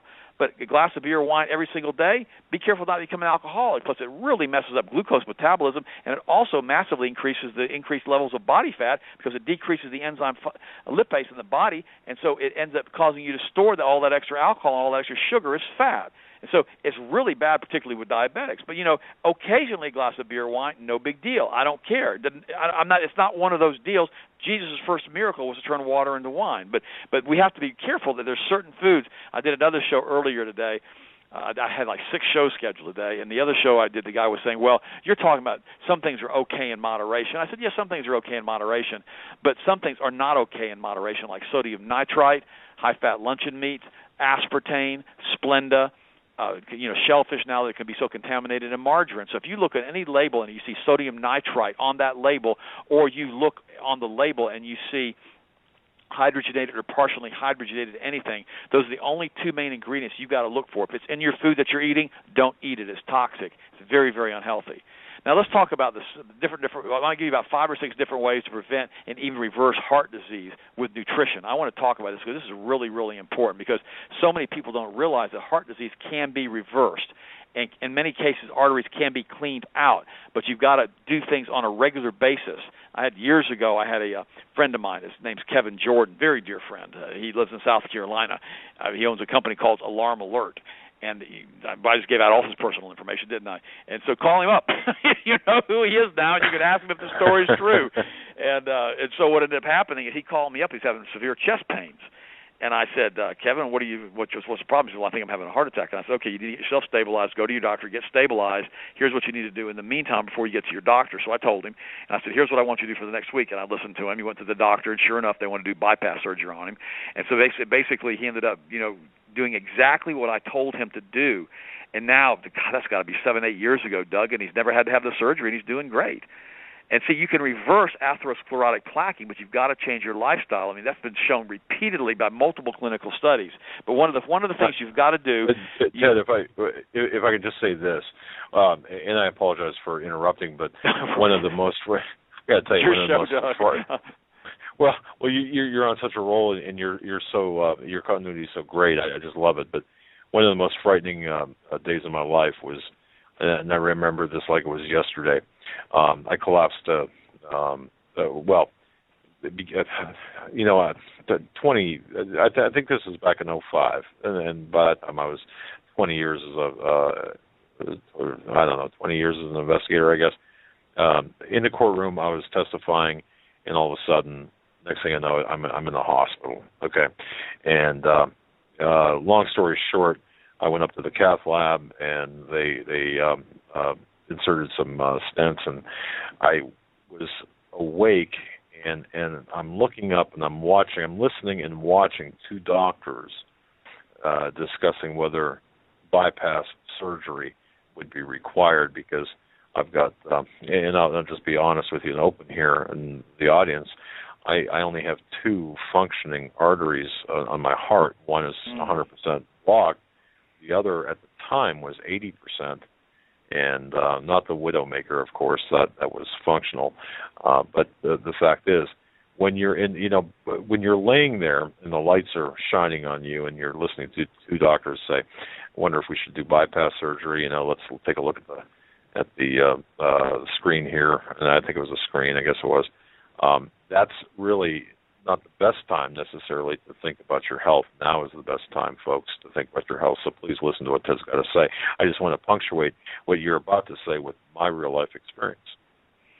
Thanks, Doug. I was unaware of that, and so I'll have to send you some stuff to help clean out your arteries. But I didn't know that was going on too. But remember, diabetes massively increases the risks of cardiovascular disease. Major, major, major increase. And also remember, cardiac bypass surgery does not cure anything. It doesn't change the diet. It doesn't do anything. Within 3 to 5 years, the vast majority of cases, if you don't have dietary change and lifestyle choice changes, with bypass surgery, the arteries that you've had replaced get plugged up again. You have to have the surgery done again. There's a very famous talk show host. I won't mention his name out of respect to him. May he rest in peace. I was on his show many, many times. He had a 250-station simulcast out of Texas. And he was a great man. You would know immediately who he was if I said his name, but I'm not going to say it over the air because he's gone now. And I had done a show with him back in the 90s. And then after I'd done the show with him, we had a huge response.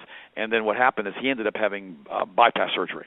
And he didn't listen to what I told him to do. He ended up having bypass surgery. And then about 7 or 8 years later, in fact, it wasn't even that, Doug. Gosh, let me think. It was about 10 years after I did the show with me, I had bypass surgery. And then I came back on his show again in 2001, and they were doing a show with me about once a month. And I was really helping this audience. It was a huge, huge, huge show, 250 stations nationwide. And what ended up happening is he called me up one day and he goes, "Ted, I got to go back in for an additional bypass surgery." And I said, "Please don't do this." I'm having a hard time not mentioning his name, but I won't.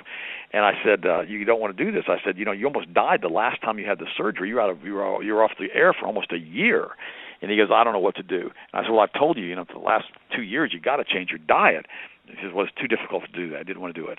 And I said, "Okay." I said, I can't help but pray for you. I'll pray for you." And so he went back under the knife. When he's under the surgery the second time, he had a stroke, went into a coma, never came out of surgery. And the show completely collapsed, and it was awful. And the sad part about it is that only tell people what I tell them. I can't force anybody to do anything. See, when I was 27 years old, Doug, I don't think I've ever told you this story.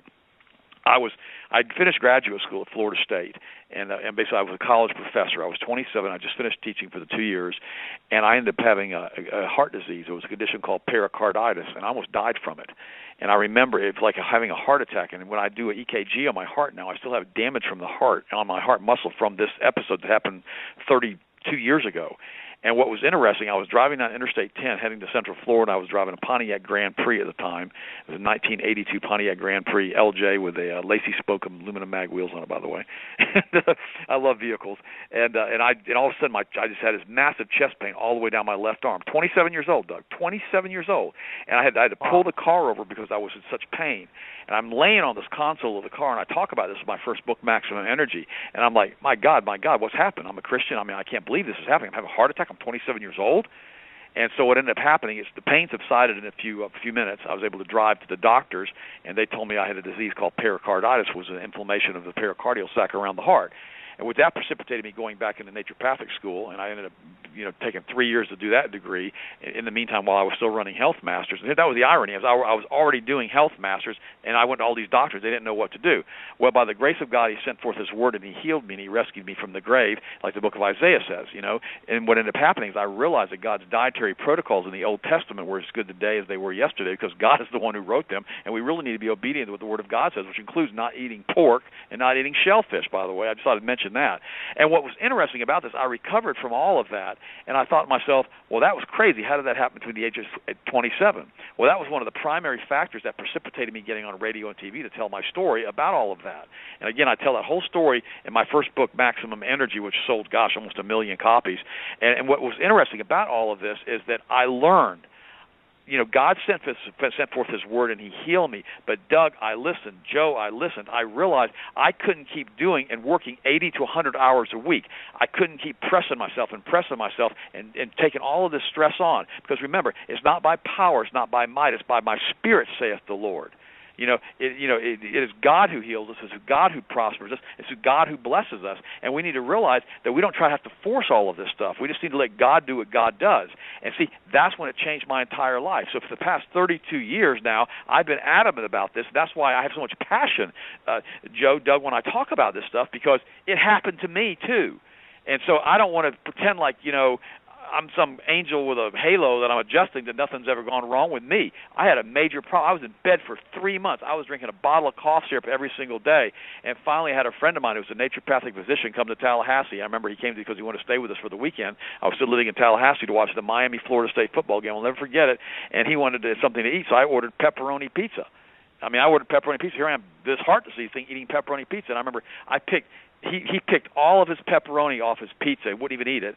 And I put it all on my pizza and said, well, I'm going to eat this. It's really good. He goes, well, that's why you're sick. That's why you're dying. If you don't stop eating like this, you're not going to see another year. And that's what changed my life, Doug, Joe. That's what precipitated me going back to school, doing what I did, and completely revamping my entire lifestyle. So let me tell you, the folks that are listening right now, I'm not preaching this to you because it's something that I've read about in a book. It happened to me too, just like it happened to Joe or to Doug. And see, that's why I want you guys to realize I want you to be healthy. I want you to feel good. So let's go ahead and cover these things. You can send me running my mouth here. What you have to do, you have to take omega-3 fats every day. I take a tablespoon of fish oil every single day. And all of this information is on my website at healthmasters.com. Vitamin D. Vitamin D, I take at least 5,000 IUs of vitamin D combined with vitamin K every single day. Levels of this essential compound have been found to be directly associated with the risk of dying from all causes, including heart disease, and also cancer, by the way. Magnesium.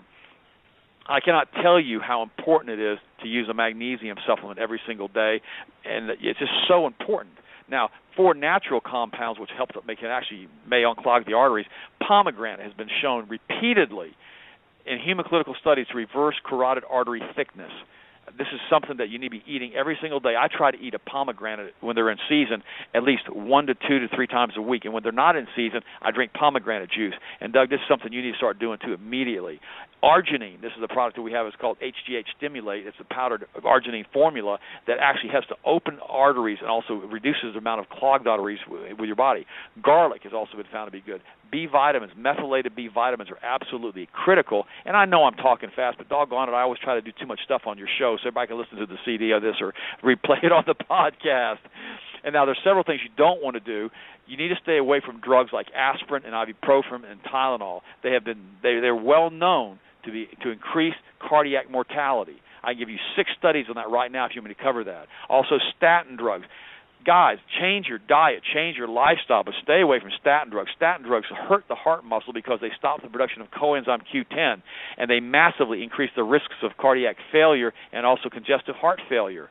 And also, you need to stay away from wheat. People don't really talk about this too much. You got to stay away from bread. Wheat has profound cardiac potential, cardiotoxic potential. There's over 200 documented adverse health effects of wheat toxicity, and one of them includes heart attacks. So you got to stay away from bread and pasta. That's so important. And by the way, when you cut out the bread and the pasta and all these wheat products, in most cases, especially if you cut out the high-fat luncheon meats and also the high-fat dairy products, you're going to start losing weight immediately. And if you ever start getting shortness of breath, a lot of times that's because you weigh too much, because your diaphragm's pressing against your stomach, which has got too much fat, internal fat. In addition to that, your blood may be a little bit thick. You got to take some vitamin E to help thin the blood. I take 1,600 IUs of vitamin E every single day. It's a natural blood thinner, and so is the cod liver oil. It's a natural blood thinner, and it increases the ability of your heart to pump the blood because your heart, the blood in your body is supposed to be like water, not like honey. Okay, it's not supposed to be thick. It's not supposed to have real thick, heavy viscosity. It's supposed to be thin so it can permeate through the entire cell structure of the body. And if you don't have thin enough blood, you end up with a massive increase of heart disease. Your heart can't be like gelatin. Your blood can't be like gelatin. It's got to be able to flow. The biggest problem with that is people don't drink enough water, they're not taking enough vitamin E, they're not taking enough cod liver oil, and the blood gets too thick. And when it's thick, it's hard for the heart to pump. The heart has to struggle to pump thick blood. That's why half your body weight in fluid ounces every single day. Plus, another study has proven conclusively that high chlorine, drinking chlorinated water, massively increases arterial plaquing. So you make sure you never put chlorinated water in your body. And I know I'm covering a lot of stuff this evening, Doug, but wow, this is just so important, this information. Now let's talk about blood pressure right now. We can do that too. We've got enough time to do all of this. Okay, sure. Blood pressure. There's a lot of that. There's a lot of natural things you can do with blood pressure. And again, arginine has been shown to help to reduce hypertension. That's again the product that we have is called HGH Stimulate. It helps to stabilize blood pressure. In addition to the vitamin E and reducing the thickness of the blood, plus vitamin D again is very, very important for that. And magnesium products and cocoa products. Ladies, you'll like this. The dark chocolate, the stuff that actually doesn't taste very good when you really have nothing in it besides dark cocoa. It has been shown to help lower blood pressure. But now what's also interesting about this is most exercises like lifting weights are not very effective at lowering blood pressure. Running is, but it causes a lot of joint damage, especially if you do a lot of it to help lower blood pressure. But the most effective exercise I've ever seen as far as lowering blood pressure is a mini trampoline, like a little round trampoline. You can get them, the cheerleaders use these, and they basically they bounce on them and do all kinds of things on the side of the field when they're basically cheering at football games.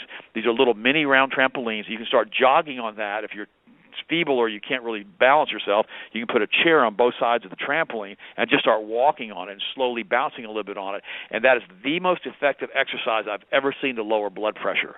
In fact, I was doing that years ago a whole bunch and actually lowered my blood pressure down too low.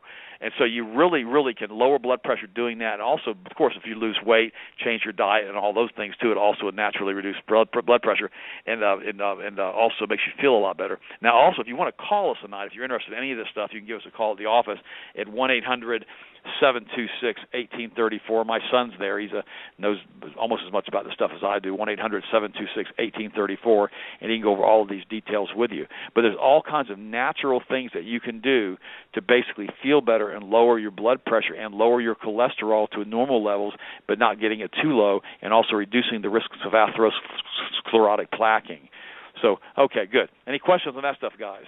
Well, yeah, let me ask you this. You Sure. talked about the exercise on the trampoline lowering your blood pressure. And this might sound like a kind of a stupid question, but how quickly does that work? I mean, is that if someone has episodic blood pressure, high blood pressure? If you take the vitamin E, drink the water you're supposed to drink, half your body weight in fluid ounces. I'll slow down a little bit. If you weigh 200 pounds, if you drink 100 ounces of water a day, half your body weight in fluid ounces, that's what you need. It needs to be distilled to reverse osmosis. When you drink water that's been purified like that, it acts as a blood thinner. It helps to thin the blood. That's why they don't want you drinking fluids before you have blood tests, because it skews the results of the tests. Because the blood's primarily water. So if you drink a lot of water before a blood test, you won't get accurate readings according to their testing. But my response to that always is, well, if I drink a lot of water all of the time, what difference does it make? That should be my normal blood viscosity. So what's interesting is if you drink the water, you take the vitamin E, you take the cod liver oil, you take the HGH Stimulate, and then you basically start on a very mild cardiac workout as far as with a round trampoline. But in your case, though, if you've already got blocked arteries and all that, Doug, I wouldn't start on the round trampoline at all. I would start on the supplements first and change the diet first, and here's why. If you put excessive stress on your cardiovascular system by doing a lot of aerobic exercise, you can actually cause certain particles in your blood vessels to break loose, and that can actually cause a heart attack. And so you got to be really, really careful like that. Now, the other thing you can do, you can also use oral chelation formulas. That's ethylene ditetracetic acid or something similar to that. That's close. And that was originally discovered by the Germans doing the shipbuilding in the 30s because they were finding that their painters were coming down with lead poisoning because they weren't wearing the proper equipment and masks. And what they were doing basically is painting the ships with lead paint, which prolongs the life of the paint and the ship. And so they found that if they produce this compound called EDTA, which actually is a chelating agent, which goes in and claws the lead, links to the lead, pulls it back out. But one of the side effects of that, and many studies have also been done, is that it also attaches itself to all of the junk built up inside of the arteries and it pulls it out. Now, you can do that intravenously or you can do that with orally. The intravenously is better and it's faster. Now, when I turned 55 4 years ago, I went ahead and started taking routine shots. It takes about 7 to 10 minutes. It's called rapid chelation, and I run down to my medical doctor's office about once a month, and I go to his office and I have that intravenous chelation done, and it helps to really keep the arteries cleared and cleaned out. Now, if you have that available to you locally, that's what I would start doing also immediately, Joe, if you've already got the plaquing in your arteries, because remember, the additional insulin is a salt. Salt basically ionizes the blood vessels, makes them too sticky on the inside, kind of like a magnet, like an electromagnet. And so when you inject salt into your system like that with insulin, it dehydrates these blood vessels. That's one of the reasons that it causes gangrene. because the gangrene, basically the blood vessels are damaged and you can't get sufficient quantities of blood flow through the blood vessels any longer, and it can also cause diabetic retinopathy because it damages the blood vessels in the back of the eyeball. That's what happens with all of this stuff, and that's why it's such a danger from a cardiovascular standpoint to inject additional amounts of insulin into your body, because chances are with adult onset diabetes you already have large amounts of insulin anyhow, but your body's not utilizing the insulin. That's why that cinnamon extract that I sent you and that turmeric compound that I sent you, it helps the body to utilize the insulin in your system already, and it helps to shunt more sugar into the cells, which helps you to eliminate the need for exogenous estrogen if you do it on an ongoing basis combined with dietary change. I just said a whole lot there real quick. I apologize. You did. Well, no, please don't apologize. And folks, please, I urge everyone to share this once it's up as a archive on the archive. Please share this with your family and friends. I guarantee you yourself, or you know someone who has many of these problems, and certainly use this as a method of preventing health problems. I have a question from a listener, and I'm not sure if this is the proper. If this is the right time to ask this. A person with similar problems with me, a diabetic, and some heart issues. This is, in fact, this is a woman about 50 years old. Thanks for telling me your age, by the way. Cramping, leg cramping, especially at night or any time, but vicious, absolute, holy cow type of cramping. This according to Dawn, D-A-W-N. I'm asking this question for you. What's that indicative magnesium. of? It's almost always magnesium. Now, what you can do ladies, listen to me a second. If you're having leg cramps, a lot of women have this. It's an indication of a mineral imbalance. Now, what you can do is this. I had a friend of mine, he's a nationally known pastor. I'll tell you his name, David Crank. He's a good man. He's already talked about this from the pulpit, so I can talk about it publicly because he's already mentioned all of this, so I'm not like I'm hiding it. And he's very, very healthy, so he listens to me, and we completely changed his life. He's got multiple churches in St. Louis called faithchurch.com, and he also has a campus down in Palm Beach, Florida. And so he has, multiple church campuses all over the country. Great man of God, great person. He called me up about 2 years ago, and he was having severe chest pains. His heart was fluttering extremely bad.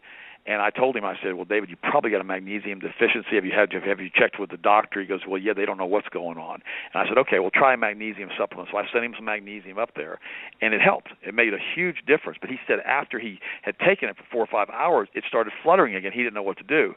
So then his wife calls me up, and she says, he's not telling you everything. And I said, what isn't he telling you? Now, everybody listen to me for a second. This is really important.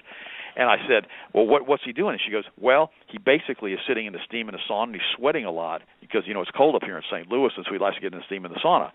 And I said to him, well, David, you didn't tell me that. That's kind of like need-to-know information. I said, what you've done is you've got an electrolyte imbalance. You've got a mineral imbalance in your body. So I said, I want you to go to the grocery store immediately, and I want you to get yourself some chicken broth.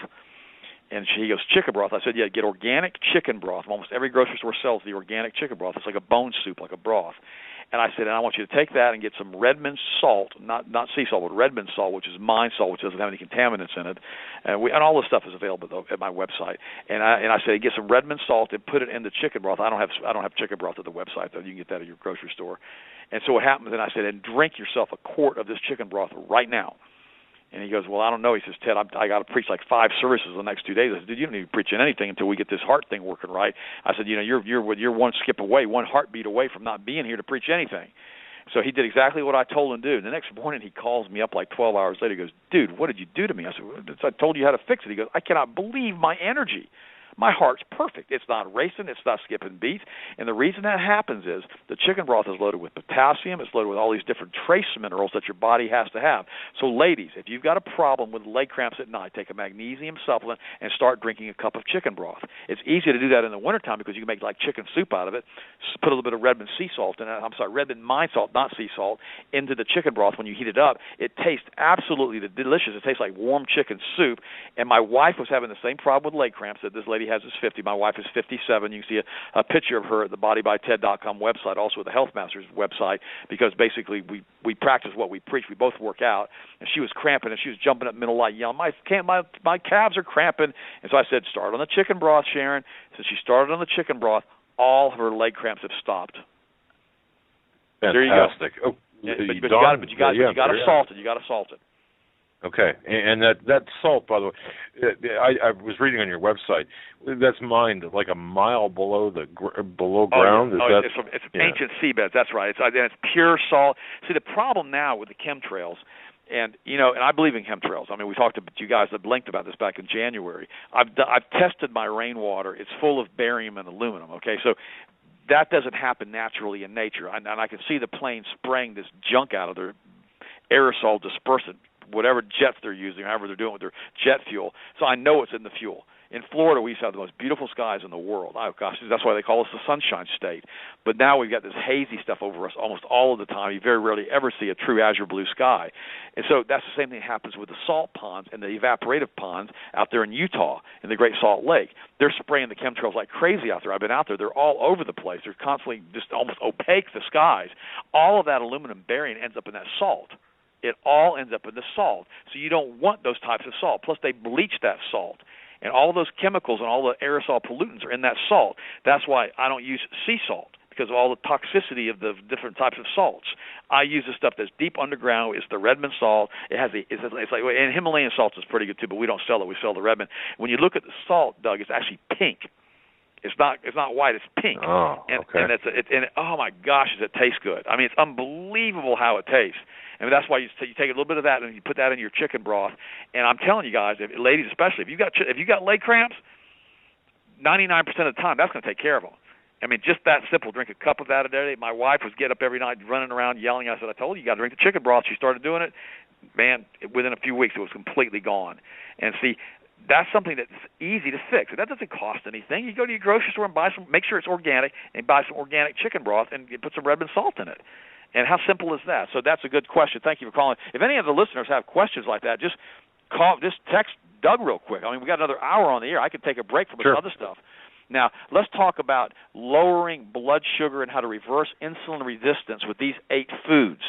Again, this isn't something that you buy. This is something you can just do in your foods. Even though the turmeric that we use is highly concentrated at the office, and it does a great job as far as insulin resistance and cutting back on the amount of insulin you have to take. The number one thing to do, turmeric, is 100% effective in preventing diabetes. I'm going to repeat that. It's 100% effective in preventing adult-onset diabetes, period. And so and they said it's 500 to 100,000 times more effective than the prescription drug metformin at activating glucose uptake. That's one of the reasons I sent you that, Doug. It's better than metformin. It doesn't cause pancreatic cancer like metformin does. And if you don't believe that, look up metformin. It'll tell you it causes pancreatic cancer as one of the side effects. In another study of 240 pre-diabetic adults who were given 250 milligrams of the turmeric every day, and the others were placebo, after 9 months, not one of the people taking the turmeric developed diabetes, but 16.4% of the placebo group did. In other words, it was 100% effective preventing diabetes. This is out of a journal out of India. Number 2, ginger can lower your fasting blood glucose by 10.5%. Cinnamon, less than half a teaspoon a day, reduces blood sugar levels. That's why I told you, Doug, to take 2 cinnamon with every meal. It's one of the most important things you do, because once you start increasing glucose intake into the cells, your energy goes through the roof. Olive leaf extract. Go ahead. If I can jump in here, we actually have a question from a listener, Karen, who asked, please ask the doctor how to use cinnamon extract. I live with a developmentally challenged 66-year-old diabetic lady with high blood pressure. We have a doctor appointment tomorrow for a medical review. The doctor wants to increase metformin. And I know you just touched on that, but if you could go ahead and explain how the cinnamon extract will help. How it works? Yeah. Cinnamon works in part, basically, Joe, by slowing the rate at which the stomach empties after eating. Okay, in one study, it showed that basically if you eat rice pudding with or without a teaspoon of cinnamon added to it, the cinnamon actually slowed the rate of the stomach emptying almost 40%. Okay, that helps to slow the rise in blood sugar levels, number one. And plus, it also helps to get more glucose into the cell wall. Now, what's interesting about this is you can sprinkle cinnamon on food. That's okay, or you can just take it in the capsule forms. We don't sell the raw cinnamon extract or the raw cinnamon spice, but we do have the capsules. And plus those capsules also contain chromium and a few other things that help to metabolize or help blood sugar metabolism. So that's how she could do it. If the lady's not willing to take supplements, she could sprinkle a little bit of cinnamon extract on her meals. Plus, you can also put some turmeric on her meals, and that's an herb that you can use too. Also, berries can lower after a meal insulin spikes. So sometimes if you eat natural berries, also that can help to do this too. Black seed. Just 2 grams reduces insulin resistance. This is black seed. Black seed is good for everything. We take that stuff on a regular basis. It does taste awful, though. I'm not going to try to paint any pretty picture with that. And so those are the main things that we can talk about as far as reducing insulin resistance with these different types of foods. That's very, very important. Now let's go to diabetes here. We've already talked about that. We've gone into detail with diabetes. We've looked at the things I'm going through all of these. I've gotten my tabs on my computer, so if I'm redundant on any of these, forgive me on that because I'm not trying to be. Okay, the link between nightshades, chronic pain, and inflammation. This is very important. If you have a problem with arthritic conditions, especially rheumatoid arthritis, that you basically listen very closely to me on this. Nightshade vegetables have been shown repeatedly to increase the severity and the pain of arthritis. You've got to get, especially the rheumatoid arthritis. Nightshades include the potatoes, the bell plant, the pepper, and tomatoes. You've got to eliminate those. My wife was having some problems with her fingers, and she started taking all the tomatoes out of her diet. I'm allergic to tomatoes, so I don't have a problem with it anyhow. I can't even eat ketchup or anything like that, but it'll massively increase the inflammation as far as your joints. And so one of the easiest things you can do if you have rheumatoid arthritis is just to cut out the nightshade. Those, again, I'm going to repeat those because I know I said them fast. Tomatoes, eggplant, bell pepper, and white potatoes. Sweet potatoes don't do that. And sweet potatoes taste a lot better. Now, if you occasionally eat something like this and you don't have a problem, okay. But if you've got a problem with rheumatoid arthritis, all of this stuff needs to be completely taken out of your diet. I remember years ago, I have a good friend. His name is Gene Dawes, and he married the wrong woman. Okay, they're not married anymore. Forgive me for saying that, but this woman was rough. Right? Oh man, she was mean. And I remember her youngest daughter was diagnosed with rheumatoid arthritis, and all she fed them were bell peppers, tomatoes, and eggplant and white potatoes. That's all they ate. And I told her now, I'm not going to give you her name because I doubt she's listening. I told her, I said, I'm going to call her Janet. Her name wasn't Janet, but I'll call her Janet. I said, look, Janet, here's the deal. If you cut this stuff out of your kid's diet, then basically you may have a reduction in the symptoms associated with the rheumatoid arthritis. And her response to me was, don't tell me what to do. I'll feed my kids the way I want to feed them. And I said to her, well, is it really fair to your child that you have risking potential joint damage by giving her these types of foods when she has rheumatoid arthritis? Wouldn't it make sense just to try to take this out of her diet for 30 days, see what happens? She goes, no, I'm not going to do that. I don't care. She can eat what I eat. And that was it. And the kid got worse and worse and worse and started going on all of these different steroids and prednisone and everything else because the mother refused. I mean, this little 6-year-old child to cut these things out and to try this and to give her supplements and all the things that would reduce inflammation like cod liver oil, omega-3 fats. And so the sad part about it is that's what I love about your audience. Every time I get on your show, your audience is the most educated group of people I've ever heard. That's why the message that we gave the last time we were on a few weeks ago with you guys, you had all those email requests to have me back on, and I think you were telling me it was really high up as far as the downloads and all that.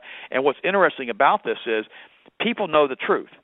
Now, you may not believe everything I'm saying to you tonight, and that's okay. I don't have a problem with that. But I know one thing before God Almighty, and if your spirit's right, you'll know this is true. You know that I believe what I'm telling you. I don't play this game with anybody. And so people either love me or they hate me. I galvanize people in both directions. But the point is, I'm not going to lie to you. I will not. First of all, I'm German. We don't lie. We just offend people, okay? I never ask a German what they think. They just tell you what they think. I'm not going to do. I wasn't raised that way. I wasn't raised to lie. I wasn't raised to mislead. I was raised to cross every T and dot every I. That's how I was raised. And then when I became saved, God's tempered me and buffered me, and I'm a lot nicer than I was when I was in my 20s. But the point is, I know the truth, and I want the truth to set you free. But if you're unwilling to listen to the truth, unwilling to apply the truth, unwilling to even attempt the truth, I can't help you. I don't know what else to say besides that, Doug. I can't say to people, do this, and do this if you want to be helped, and then say, well, no, I don't want to do that. I can't control that. So I pray right now from the bottom of my heart. I ask right now that Jesus reveals to you that I'm telling you the truth. I'm not lying to you about anything. I tell the truth. I can't lie. I don't do that. I'm telling you, I've learned this. I've worked with thousands of patients on an individual basis. I used to see up to 40 patients a day in my clinical offices. We have one of the largest clinical offices for nutritional consulting in the United States here in the southeastern part of the country. I have people flying in from all over the country to come visit me and talk to me because they saw me on satellite TV. And I'm telling you the truth. I've done this for more of my life than I haven't done this, and I know how to fix a lot of stuff. Now, I can't do everything. There's some things I simply can't do. But the reality is this. I can sure help you with a lot of stuff as far as feeling good and looking good, but you've got to be willing to listen. That's why one of the reasons we lowered the price on the book to $15. I mean, $15. What is $15? Okay, and it's at the Body by Ted or the healthmasters.com. But you've got to stay away from nightshade vegetables if you want to avoid chronic pain and inflammation. Very, very important. I could give you all of the compounds in there that do all that, but there's no point in doing this. I can read you one little statement here real quick if you want me to as far as what it does. The Solon escany family contains cholinesterase inhibiting glycoalkaloids and steroid alkaloids, including, among others, solanine in tomato and eggplant, tomatine in tomato, nicotine in tobacco, and capsaicin in green peppers. These are shown to cause a massive increase in irritable bowel syndrome and also cause increased problems with intestinal permeability and massive inflammation of joints. So that's your clinical terms if you want to use that. But just the point is, if you've got rheumatoid arthritis, why don't you just cut out those foods for a month and see what happens? And you can always tell me next time I come on the show with you guys that it worked. Now, let's talk about tumors. Ted, is that rheumatoid arthritis, would this work on general arthritis as well? I mean, general arthritis is a little bit different. The biggest problem with general arthritis is the lack of magnesium in most cases and the inability to absorb calcium and maintain the calcium support structure in the bones. See, what's interesting here is this, and we talked about this a little bit on the last show we were on. We're just an energy wave. I mean, that's all we are. We're a sound wave. We basically, when God said, let there be light, He spoke all of this stuff, He did all of this stuff, and if you collapsed the entire planet down and you took the air out of it, it'd be about the size of a softball, or man, I guess it would be a black hole at that point. But what happens is when you take all the space between the atoms out, there's not much to us. So, that's why X-rays go through us. That's why we're so prone to be damaged by electromagnetic frequency, because we're just a frequency ourselves. I mean, we're an energy vibration, and so what happens is the energy vibration is the energy vibration matrix of our cellular DNA is held in position primarily by minerals and by calcium in our bone structure. And when the cellular energy vibrations are not being held properly because of degenerative arthritis or lack of proper calcium absorption, then we start to have a breakdown in our matrix or a hologram that we basically are on this planet. And see, God made us that way so we could basically control things and pray things and ask whatever we wanted in His name, it shall be given unto us. I mean, we're kind of like in a movie and we're a hologram. It's kind of an interesting thing we could talk about someday. But the point is, if we don't have the proper minerals to maintain the matrix of the hologram in stability form, we start having breakdown in the hologram. That's what causes the aging process. And also, when God, after the flood, when God basically He turned our DNA back off, to be honest with you. We could live up to 1,000 years, and He basically said He's going to cut man's lifespan down, and not have to deal with, I guess, all the disobedience. I don't know why He did that, but that's basically what He said. And so what happens is we've been detuned. Remember, Adam wasn't detuned. He was created in the image of God. He had perfect frequency, perfect DNA, perfect everything, and that's why he lived so long, even outside of the garden. And so we have been made wonderfully. I mean, our bodies are unbelievable, the complexity of our bodies. I mean, God is the ultimate geneticist, how He put us together, and He basically duplicated Himself and made us as a carbon copy. We were made in the image of God. That's what the Word says. And so if we take care of our bodies, we take care of our holographic matrix by the right nutrients and supplements that we're supposed to put in on a regular basis, and we absorb these nutrients properly, and we don't end up with leaky gut syndrome and everything else, we can maintain our health for an extended period of time. I mean, I'm 59 years old. I feel absolutely wonderful. I mean, I haven't had coffee tonight. I mean, I'm always like this. I just feel great. And my wife sometimes says, man, you need to take a chill pill, Ted. And I said, man, I got too much life going on to be taking chill pills. I said, I feel great. And I take no drugs at all, no prescription drugs at all. Occasionally, I might take an aspirin or something like that because I've had back surgery if my hips hurt a little bit, but that's very, very rare. And I don't like taking those because, again, they have side effects with the joints. But the point is, I don't take any prescription drugs. And very rarely do I drink coffee because coffee makes me feel really, really good. And like I said, I have no coffee tonight, but it makes me feel really, really good. But coffee elevates cortisol, which is a stress hormone, Doug, and the cortisol increases body fat, and it messes up your sleep cycle. A lot of folks can't sleep at night. They got to take sleeping pills because they drink coffee in the morning. One cup of coffee, when you get past the age of 50, it takes like 3 days for the cortisol in your body to get back to the normal cortisol levels that your body has. Cortisol is a hormone that your body secretes during the night, which basically makes you agitated and irritated to make you get out of bed in the morning so you don't have a problem with not having enough protein. So when you have extra cortisol being released in your body from coffee, then you have this higher threshold level of cortisol while you're sleeping. And so it takes very little cortisol to wake you up and mess up your night's sleep. If I drink a cup of coffee, I'm up the next morning at 4:30 in the morning. I can't go back to sleep because of cortisol. And so I stay away from coffee. I feel great the first day. I drink it 2 days in a row. I feel okay. By the third day, the coffee makes me feel awful. Now, let me share something with you.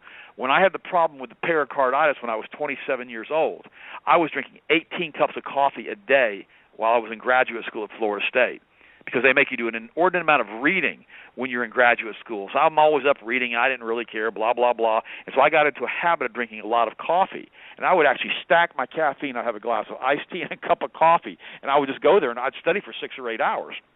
Because I read really, really fast. But when you're taking classes like biochemical genetics, which I took at Florida State University, had almost 400 hours in the laboratory, and that was one class that semester. When you're taking classes like that, you've got to read all the time, and you've got to be mentally acute. So I got used to doing that, and my adrenals, being so young, were still strong. But when I got older and I kept trying to push myself, working 80 to 100 hours a week drinking coffee, it almost killed me, literally almost died. Okay, and that's one of the things I had to do, is I had to wean myself off of all that coffee. And I tell you what, it took about a month, and then I still ended up with those wicked caffeine withdrawal headaches. And so the point is, don't start getting enough coffee in your system where you're addicted to it. If you drink it once a month or whatever, don't use it as a crutch. Use it as a tool. If you've got to get up for a big seminar or a big presentation at work or whatever you've got to do, and you drink a cup of coffee every so often, don't worry about it. But don't be getting into a habit of drinking it every day, because it massively decreases your sleep patterns, messes them up, and elevates cortisol in the body, which makes you store body fat, and also increases the risks of heart disease, because it can increase the risks of high blood pressure also. And with women, it contains a compound called the methylxanthine, which can actually increase the risks of fibroid tumor formation and breast cancer. So it's just not something to drink on a regular basis. It's just not that good for you at all. It's bad for you if you drink it too much. And I'm sorry, I've got a meddling now. I shouldn't have done that. But I'm telling you. No, Ted. I'll tell you something. I think you just addressed one. We have got we could ask you a question a minute right now and not even touch the questions we have in our studio. That's the immense. That's how immense this is. In fact, we're going to forego the break here. But let me ask. Well, I guess that addresses a woman has written in saying that she has not slept a full night through here for the last several years. She gets up, or she always wakes up and but she drinks coffee. So right there, I mean. Yeah. Okay. So that is. And what I do in the morning is we have a product on our website. It's called Purple Sticks. Okay, and it's a phenomenal product. It's a green tea extract with a bunch of vitamins in it. And what it does, it actually helps to lower cortisol. It'll boot you up in the morning, because I always work out first thing in the morning, and so it gets me out of bed, gets me awake, and gets me moving. Now, I did have a purple stick tonight. I got to admit that, okay? I'm not going to paint some halo over my head. I had a purple stick tonight, which I don't normally drink them at nighttime, and they taste good too. They're like a berry beverage, and so I use those in the morning when I get up, because it's just I'm 59 years old too. I'm not like I'm a spring chicken and I'm 6, and so the reality is that I like having a little kick me up in the morning when I get out of bed, but it doesn't affect your sleep patterns. Doug, it doesn't do that. I mean, you can sleep like a baby on this stuff. Now, what I do every night, I've got a 3 milligram sublingual melatonin that we use from the office. That I take that every night when I go to bed. I chew it up and let it dissolve under my tongue. 30 minutes later, I'm out like a light, and then I sleep all the way through the night. I'll sleep 8-9 hours. And so I feel great the next morning every single day. Then I get up and I have my little purple stick, and I go work out, and then I do all my radio and TV shows and all the stuff that we're doing, or write my lectures, or read my 2 to 3 books a week, and all the things that I try to do. And so I stay really, really active like that. And remember, I'm 59 years young. My mental acuity is that of what it was when I was 18 years old. My memory is that sharp. I still retain almost everything I read. I mean, I love it. I love having this lifestyle and having this ability because of the choices that I've made. And see, that's what people don't understand. If you choose to eat wrong, if you choose to live wrong, if you choose to do all of these things on an ongoing basis, what ends up happening is you pay the price on the other end. I mean, a candle burned at both ends only burns half as long. And see, and that's what people don't understand. When your adrenals get worn out when you start getting older, you can't be pumping them full of cortisol and pumping them full of coffee all the time, because you're going to get tireder and tireder and tireder, or I should say more tired, all of the time. And that's what happens, is you get sicker and sicker and sicker. You only have a certain amount of reserve energy in your body, of mitochondrial DNA that allows you to produce energy from your cells. And if you burn it out, and don't put the proper nutrients back into your body, you cut your own lifespan very short. Now let's talk about tumor. Now, do you want to talk about some of this stuff, or you want to go ahead and take some of these phone calls? I'll do anything you want. I've got a bunch more stuff to cover, but we can do that on another show. Yeah, man. I'll tell you what. We got so many people wanting your ear. You cover a lot of this, just to be clear, in your book, correct? Oh yeah, that's correct. Yeah, okay. We've got, my book basically has 45 chapters in it. Now let me tell you what I did with the book. Some of my books I've done, because the publishers wanted me to do these. I published this one myself, and then we had another publisher pick it up. What happened is they'd want me to do these long, exhausting books, with like 6 or 7, 8 or 10 chapters in them, and they would talk about all kinds of great stuff in micro detail. This book I did a little bit differently, because I said, I'm not going to do that again. I'm doing this one on my own. So I put 45 chapters in here, and some of the chapters are only 1 or 2 pages long. And I don't play the games with this book. I say, okay, here's the problem, here's how you fix it. I mean, I don't have any more direct than that. I mean, I've got all kinds of things in here on GMO, on stimulants, on sweeteners, and what vitamin deficiencies can cause confusion, fatigue, and dementia. Doing this may make you die in your sleep, which are the sleeping pills, can actually make you die in your sleep. I thought I'd mention that real quick. These over-the-counter painkillers can kill you. Senile dementia and Alzheimer's disease know the truth. Traditional medicine cannot stop atherosclerosis. Bisphenol A, a simple way to turn back your aging clock. The dangers of immunizations.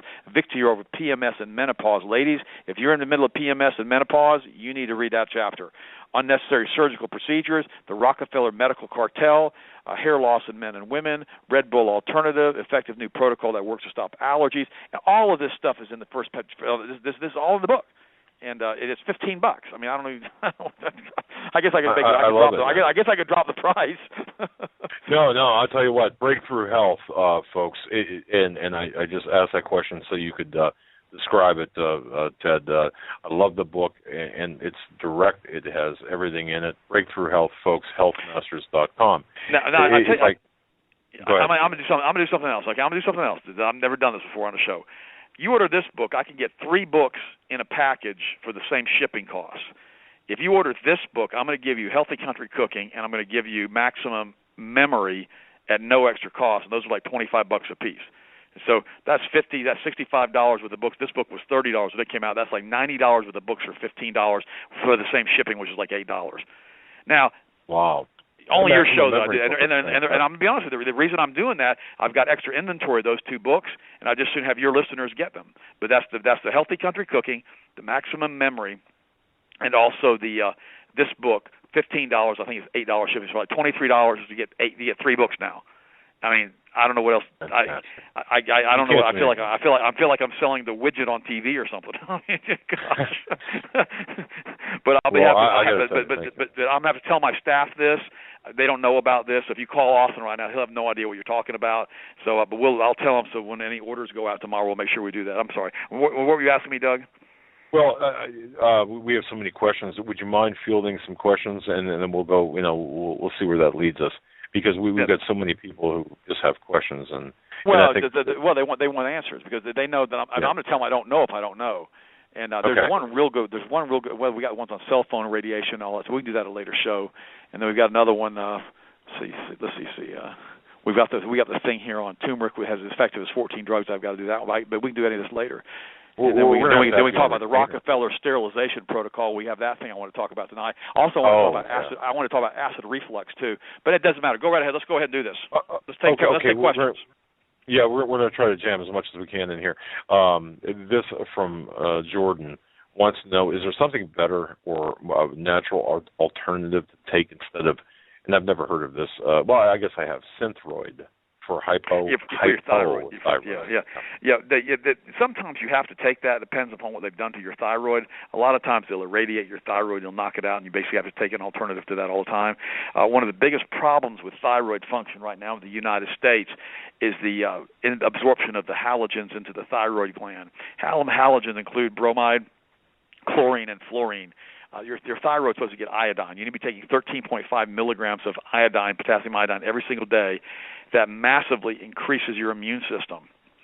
Doug, Joe, I can't remember the last time I had a cold. I mean, I don't remember those days. I don't remember that.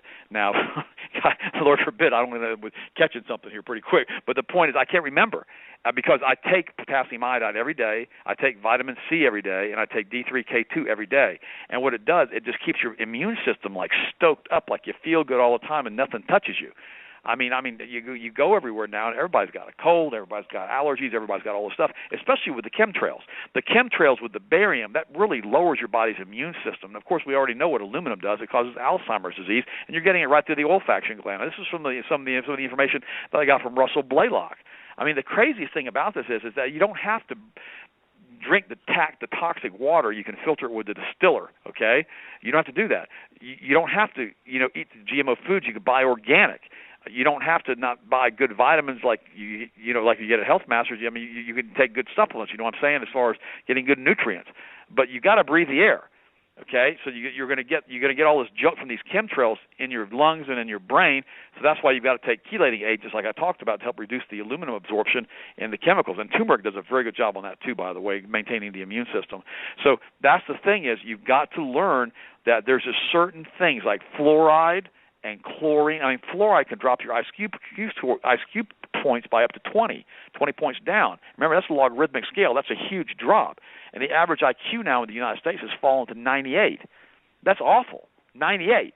I mean, Lord, some of the eugenicists used to say 100 years ago, if your IQ is not at least 100, you shouldn't be allowed to reproduce, including Rockefeller said that.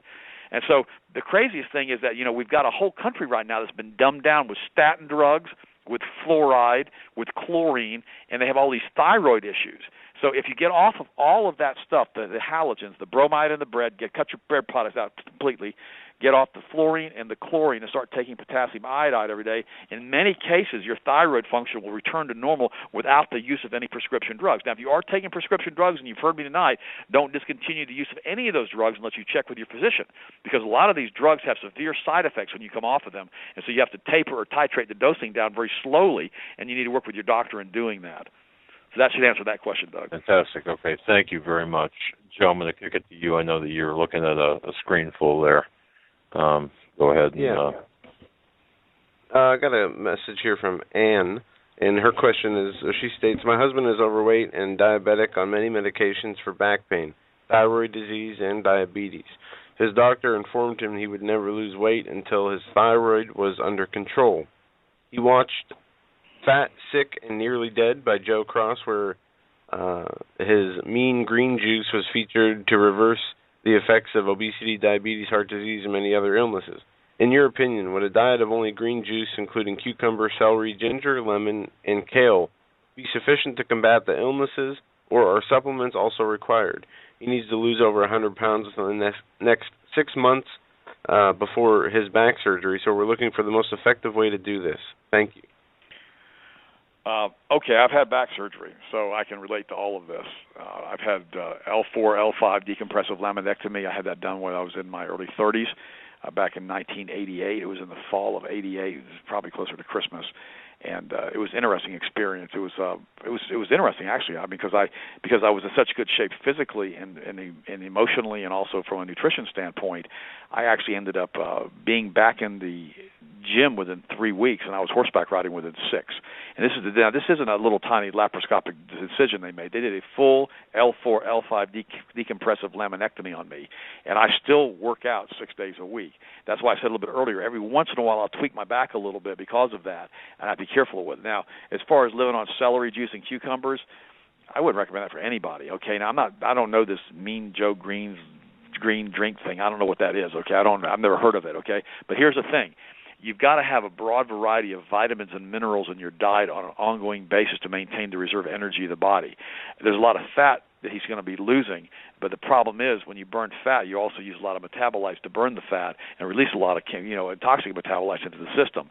So you really use, and you also lose a lot of vitamins when you burn fat and other types of. Well, anytime a cellular respiration uses vitamins, particularly B vitamins, and so what I recommend he would do is basically go in now and start. We've got if you go to the bodybyted.com website, there's a program called Eat, Drink, and Be Healthy. That program comes with special reports that I've written on how to lower blood pressure, cholesterol, triglycerides, blood sugar. It also has a report in there on ADD and nothing on autism, but on ADD. And it gives you complete directions on how to change your life and change your diet from a healthy standpoint. In addition to that, I would go ahead and start him on a supplement protocol that we've already talked about tonight as far as the high blood pressure with the high cholesterol, and I would also use the cinnamon extract because it also helps you to burn body fat, and I would do that immediately because that's the most important thing is to maintain his health while he loses weight, because in the vast majority of cases, if a person loses 100 pounds, the weight loss is temporary, but the health loss is permanent. Now, I'm going to repeat that. In the vast majority of cases, when somebody loses 100 pounds, the weight loss is temporary. They almost always gain that weight back. But the health loss, because of the loss of reserve minerals in the body, the depletion of minerals because of the restrictive diet and caloric intake they're doing, the health loss is permanent. But there's some studies that have shown when you go on these starvation diets like that to try to lose weight, what ends up happening is you basically lower your own body's basal metabolic rate. And when that happens, you actually change it. And so from that point on, you have to eat reduced amounts of calories your whole life. Now, what he needs to do is, let's say if he wants to weigh 180 pounds, we mentioned that earlier, 180 times 10 is 1,800 calories a day. Whatever your ideal weight is, times it by 10, that's your ideal amount of calories intake. And that would be 6 meals a day at 300 calories a day.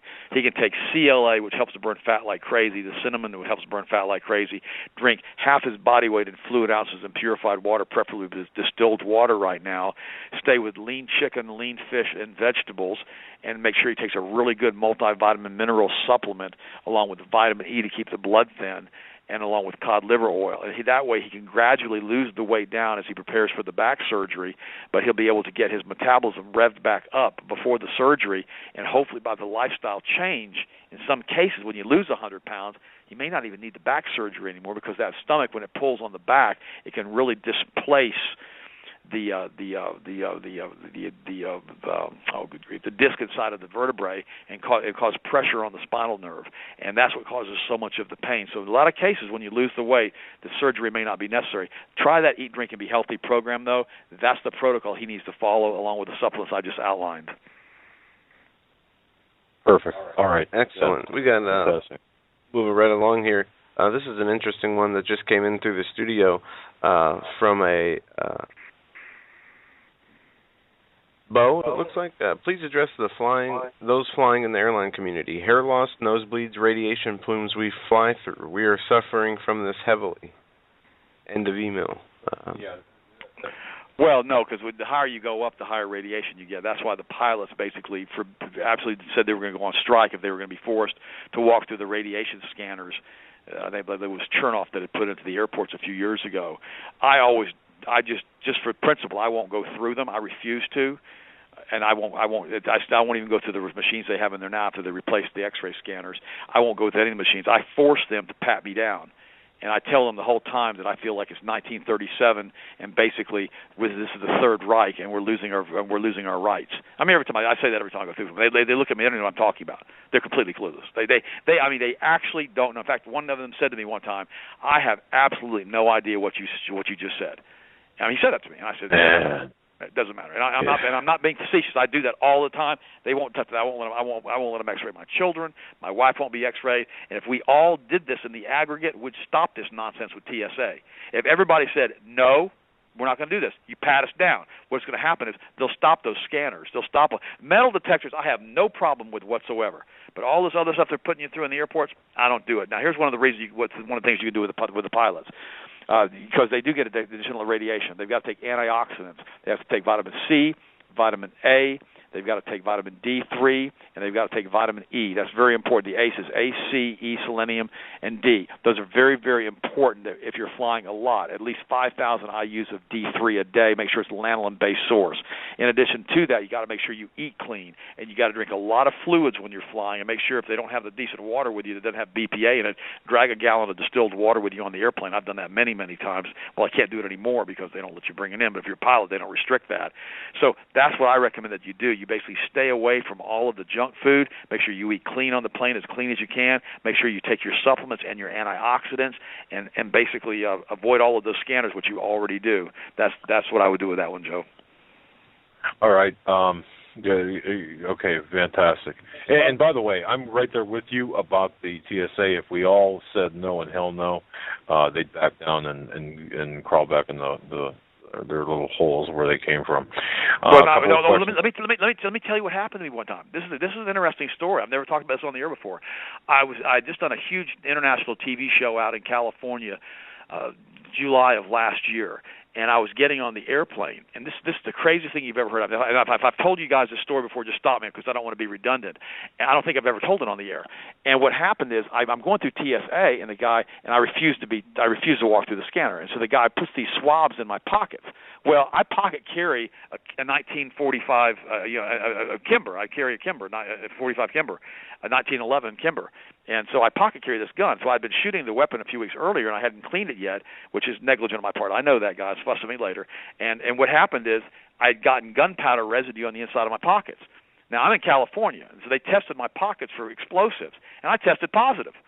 Now, the gun wasn't on me. It was still at home, but apparently the pants weren't washed properly. And so I'm sitting there looking at the guy, and I said, I don't have a gun on me. Well, we got to take you to the back room. And I said, you got to take me to the back room? I said, okay, let's go to the back room. They take me to the back room, so I start pulling my clothes off because I had like 30 minutes for my flight left. And they said, what are you doing? I said, I'm going naked. And they said, what do you mean you're going naked? I said, I'm going naked. I figure if you guys are going to have all this little fun with me back here, we're going to go start with naked to start with. And they said, no, we don't want you to go naked. I said, well, what do you want me to do? I said, I don't have a gun. You already know that. You've already patted me down. I said, you already know that I'm not carrying explosives. You've already seen that. I've already showed you my concealed weapons permit. I've already explained to you I have gunpowder residue. I said, you guys are being ridiculous. And so the guy looked at me. He goes, well, we don't know what to do. We've never had this happen before.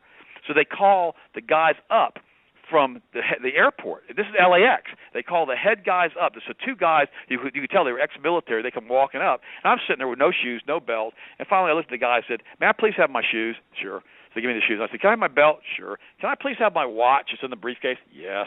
So they're giving me all my stuff back. And finally I looked at the guy and I said, I've told your boys already that I pocket carry a 1911 Kimber. And I said, I've already told them what happened. Here's my concealed weapons permit.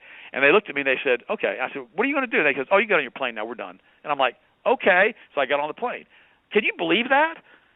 I mean, Ted threatening to go commando. Right, Ted threatening to go commando did it. You know. All right, I love it.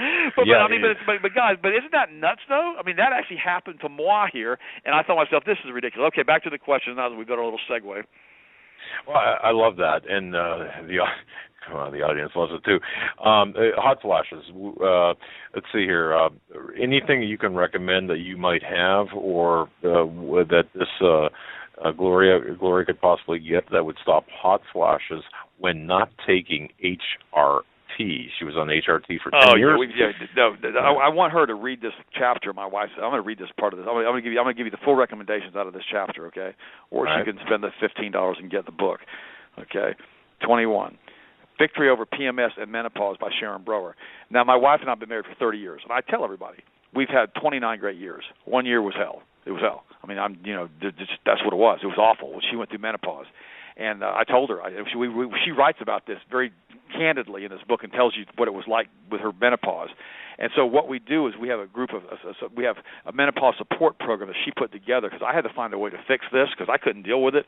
And so we started experimenting on my wife. I know it sounds terrible, doesn't it? Because there was no protocol set up for menopause and PMS and all that kind of stuff. So what we did is we put a whole protocol together.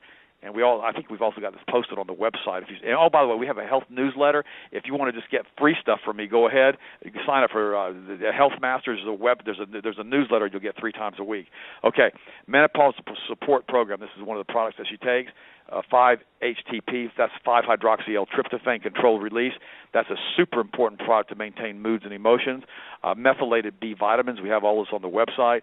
The omega-3 cod liver oil.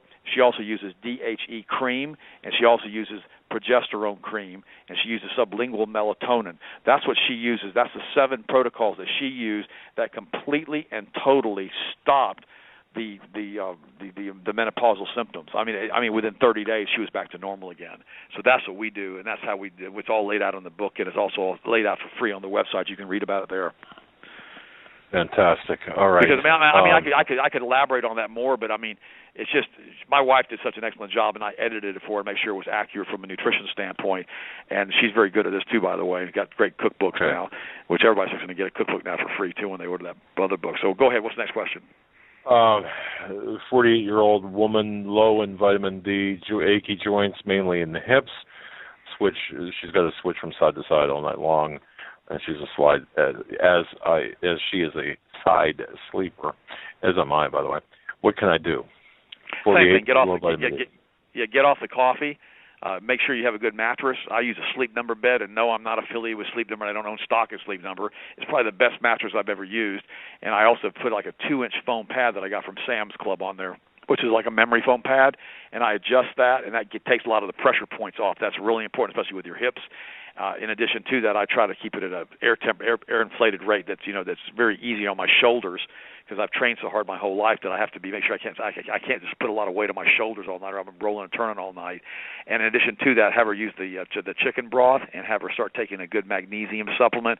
And of course, everything we talked about tonight, there's all kinds of natural things that she can do to basically maintain both bone integrity. Now, what I don't like doing, unless it's absolutely necessary, because we use a special type of calcium that doesn't do this as badly, but men should never take calcium supplements. Now, I'm going to repeat that. Men never take calcium supplements, ever, period, done. I don't ever take calcium supplements.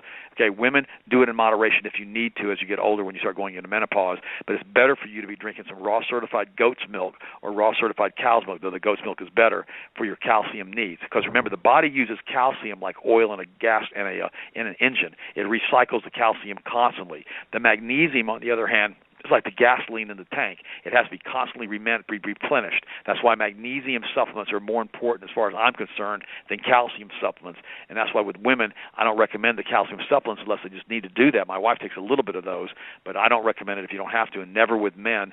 But the magnesium, every single day, you got to take that. All right. This is a question about your website, where to find a product. You mentioned Redmond Salt. Is it listed on your complete product list? I think it is. If not, just call the phone number. My son is there. He'll walk you through it. I really don't go to the office much, to be honest with you, and so I'm not really familiar with all of the stuff they do with the websites. I can't do it all, though I do try. And I learned when I was 27 not to do that anymore.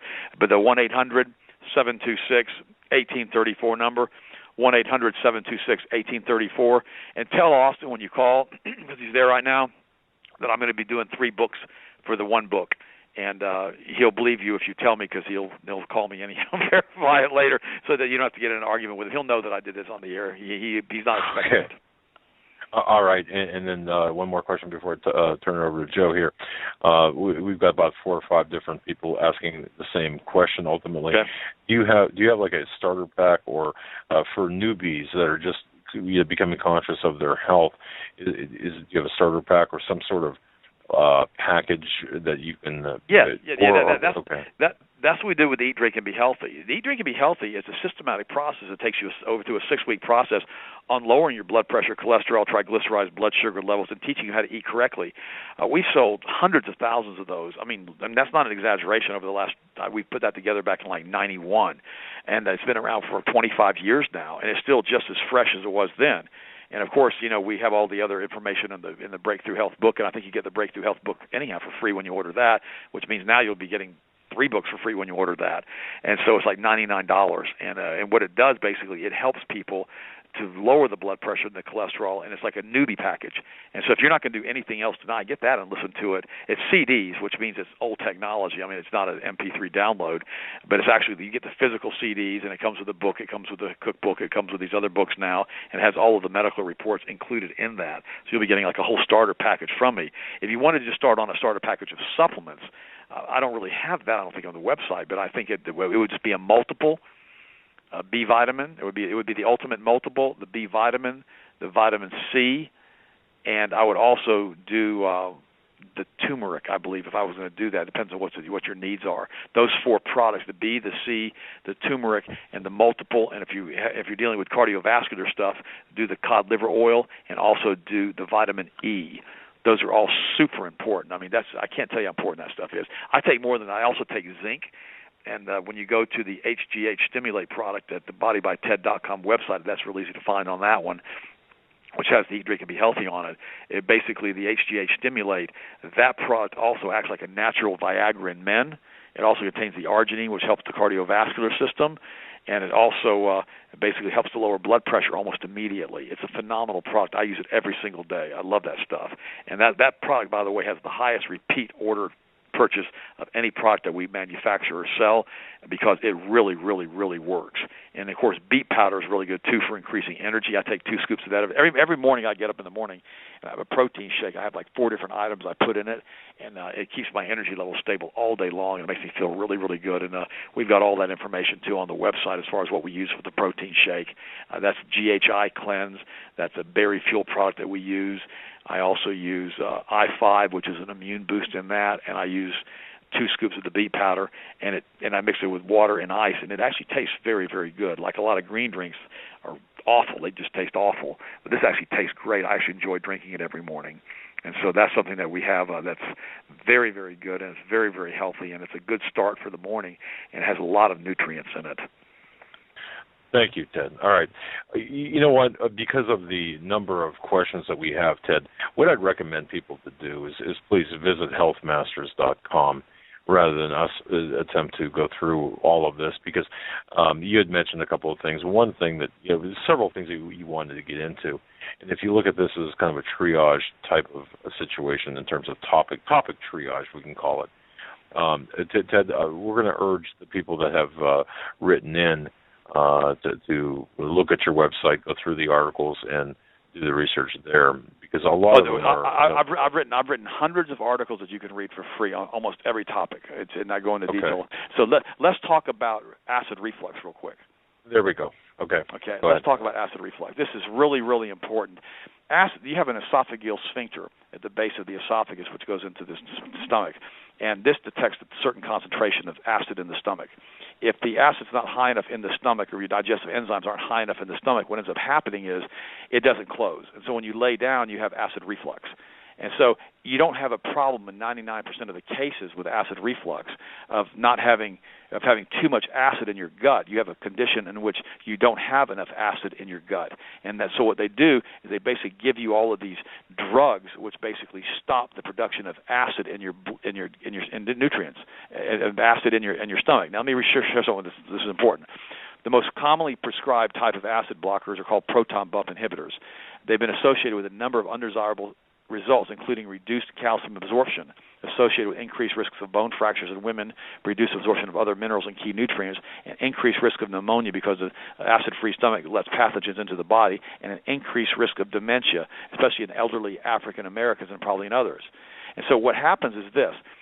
Your body has to have a certain amount of acid, that's why God made it, to close off this esophageal sphincter so you don't have the acid run back up into your throat when you lay down. If you don't have high quantities of the acidity in your stomach when you eat, you basically end up in a situation where you're having this acid reflux all day, or you have heartburn, so it feels like you're kind of having a heart attack all the time. It feels awful. I've had it before. Now, when I put that protein shake together in the morning with those 4 nutrients that I told you about, I was having to take digestive enzymes with every meal, and after about 30 days on that protein shake, I was able to completely stop taking any digestive enzymes without any more acid reflux or heartburn. Now, what's interesting about this is if you don't want to do the protein shake, you can't take digestive enzymes. And you have to take like 1 to 2 to 3 of those a meal, sometimes 5 or 6 a meal, depending on what you eat. And that usually by itself will end up stopping all acid reflux. Now, the problem when you don't have enough acid in your stomach and you take a proton pump inhibitor and you stop producing acid, which basically is why you end up not having acid reflux because there's no acid in your stomach. Think through this with me. If you're having a meal and you've got to digest the food, and the food basically is not being digested because the nutrients aren't being broken down in the food that you're eating because there's not sufficient quantity of acid, then how are you possibly supposed to digest that food through the rest of your intestinal tract? It doesn't happen. And so what ends up happening, you're passing this food through your bowel, through your small intestine, into your large intestine, and out the rectum, basically undigested. And when this happens, is your body goes into this period of just basically depletion of mineral stores. Remember the lady that called about her husband wanted to be on a celery cucumber diet to lose 100 pounds? Yeah. Same thing happens. you don't get enough nutrients in the diet to maintain your health. And see, we have mineral reserves in our body, mineral storehouses. The lungs are one of the primary things that store minerals. And what ends up happening is as your body depletes its stores of minerals, you start having degenerative conditions, including cancer and lung problems. In addition to that, you get pathogens in your diet, like this article that I just read to you, because you don't have sufficient quantities to kill the pathogens that you're eating that basically hit the acid and die. And so you have all of these health problems associated with these antacid supplements. Now, if you're taking over-the-counter antacids, they all contain aluminum salts. Well, gosh, are you kidding me? We're going to put aluminum in our digestive tract now on top of all the air we're already breathing with aluminum in it? I mean, why do we want to give ourselves Alzheimer's disease or senile dementia? And that's why this one study showed you had a massive increase in the senile dementia, because a lot of these people are drinking, these things by the quart. You can buy these different acid indigestion things by the quart and drink them. I remember one time I had a friend of mine, gosh, it was back in the 80s. His name was Dave. I won't tell you where he lives. I'm not going to tell you the company he owns. We had gone out for a steak dinner, and I'll never forget, this is in Tallahassee, and I remember I was in his van, and I saw all of a sudden he reached underneath his seat, and he pulled out this huge quart of Maalox, okay, which was, at that time, I haven't looked at the label lately, it was loaded with aluminum. And he just turned that Maalox up and started chugging it after we ate the steak dinner. And I said, dude, you don't have a deficiency of Maalox. What are you doing? He goes, what are you talking about? He had deficiency of Maalox. I said, dude, you're treating a symptom. You have insufficient acid already. That's why you have acid indigestion from the steak. I don't have any acid indigestion. I said, that's not going to help anything besides give you senile dementia. And the sad part about it is, you tell folks this stuff about the aluminum, and they don't listen. You have to avoid aluminum chlorohydrate, antiperspirant deodorants. You've got to avoid aluminum pots and pans. You've got to avoid aluminum foil to cook in that. You just got to avoid aluminum. You can't be drinking out of aluminum cans. You have to avoid all of this exogenous sources of aluminum, much less take a product that contains aluminum that you're drinking to try to buffer your stomach acid. Complete nonsense. And almost invariably it ends up the person's health starts to deteriorate. They start feeling absolutely awful. And in many cases they die of some type of degenerative disease such as cancer because they're not absorbing the vitamin A, C, E, selenium, and D in their diet, and they're starving themselves to death, Doug. Wow. You just, as you ticked off the different things, aluminum pots and pans, aluminum foil, stuff that you should think about. And the Eat, Drink, and Be Healthy program, we talk about all of this stuff. We go into detail on all these little things you got to change. For instance, stainless steel pots and pans. You can get the Wolfgang Puck edition at Sam's for $50 or whatever they cost now. That's all stainless steel. Don't get stainless steel that's been clad in aluminum. Why do you want to drive those aluminum atoms all the way into your food supply? Don't do that. Just don't do that because everything's porous at a molecular level. Remember that. Always get stainless steel, cast iron, or glass. Those are the only three things I want you to cook in. Cast iron, aluminum-free stainless steel, and also glass. Those are all fine. But other than that, we don't use any cookware other than that, period, at all in our house. We threw it all away 30 years ago. Fantastic. And aluminum foil, that's a no-no, of course. You could put it on top of the food, but don't let it touch the food if you're cooking it in the oven. That's okay to put it on the top. My wife puts little toothpicks in the food to keep the foil off to hold the heat in, but we never ever wrap stuff in aluminum and cook it like that ever. Okay, fantastic. All right, good information. Ted, just continue with the topic triage as you covered acid reflux. Go ahead. Whatever you think is well, next. I want to talk to you right now. I want to talk to you about mainstream medicine. I want to tell you something. This is the Rockefeller Mainstream Medical Program. I wrote a whole chapter in my book on this, Doug. I'm sure you read it on what the Rockefellers did and how they took over the medical protocol, and they tried to put naturopaths out of business. They tried to put chiropractors out of business. They've tried to take homeopaths out of business because they want everybody on their drugs. And a lot of this starts back with Rockefeller Jr. on eugenics problems.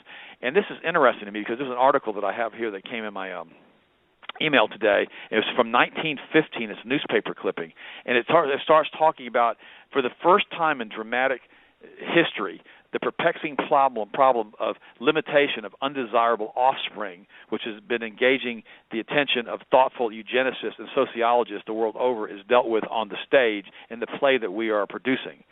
The right of the child to be well born and the right of the wife to decide about it are problem solution of which society can no longer ignore. So what they're doing is they're basically telling you they want to kill people. And it says in another article, which is another one they talk about the eugenics protocol, this is from the early 1900s, it says that 15 million Americans are defective and should not be allowed to reproduce. And see, this is what you have to understand that's happened to us. This is the whole thing with Obamacare. This is the whole thing with the drugs. I mean, remember, you've got a whole population of people in the United States that have been drugged into a stupor with fluoride, with statins, with high blood pressure pills, with all of this junk, with aluminum, and that we have had a massive drop in our IQ scores. And so I wrote an article just this morning. I sent it out to my personal email list, and I said, I think Joe got it. I said, here's the deal. I said, we want to change the United States. I have hope for the future of the United States. As a Christian, I must have hope. But the first thing we have to do is educate the population to get off all the drugs and take the IV of fluoride out of their arm, stop using fluoride toothpaste, stop using fluoride mouthwash, stop letting the dentist give you topical fluoride treatments, stop putting this stuff in your body that calcifies your pineal gland, which is our third eye, which lets us see into the spiritual matters of things and gives us spiritual discernment. I mean, I could do a whole show with you guys on the pineal gland, how important that is, and these people know that fluoride calcifies the pineal gland. And so that you can still be saved with a calcified pineal gland, but you kind of walk around in a stupor all the time like a zombie, and you really don't know what's really going on, and you don't really pay attention to the news, and you believe all the mainstream news. It's like your brain becomes unable to discern reality from fiction. And it's sad because the pineal gland is a very, very important gland that our body put in there. It also secretes melatonin, which helps us to have our proper sleep cycles and helps to maintain what we call circadian rhythms in biochemistry and biology and naturopathic medicine. And so without the proper amount of melatonin, you can't sleep through the night very well either. And as you age, the melatonin starts to decrease. That's why I take supplemental melatonin every night, and I stay off the coffee so I don't end up messing up my sleep patterns. So that's interesting. I want everybody to know I've got a whole chapter in that book on what has happened with eugenics in the United States. I mean, in the article that I wrote this morning, I'm going to pull this up for you guys. I want to read you this. You know what, Ted? I've got it right in front of me too. And folks, please get on Ted's email list. It's just a wealth of information. Both Joe and I have it in front of us. My goodness. I didn't mean to take you off your path. Well, if you want to read part of it, go ahead. I mean, I don't mind. I mean, but don't talk about. Yeah. It just amazes me when you look at you've got a couple of newspaper articles there. The first from the Salem Daily Capital Journal back in 1915, as you referenced, and of course 15 million Americans defective, they say. But what really people need to know, of course, is the eugenics program, as you stated. But what people don't know, now Hillary Clinton, of course, the presumptive Democratic nominee for 2016, if we get that far, Margaret Sanger, the person behind Planned Parenthood, the huge eugenicist, and of course Hillary Clinton's a recipient of the Margaret Sanger Award. All of this,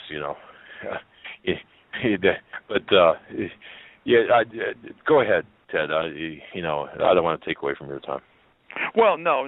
But the point is, and this is just interesting. If we as Christians will stand in the aggregate, and I have to believe God that there's a hope for the United States, for the Republic.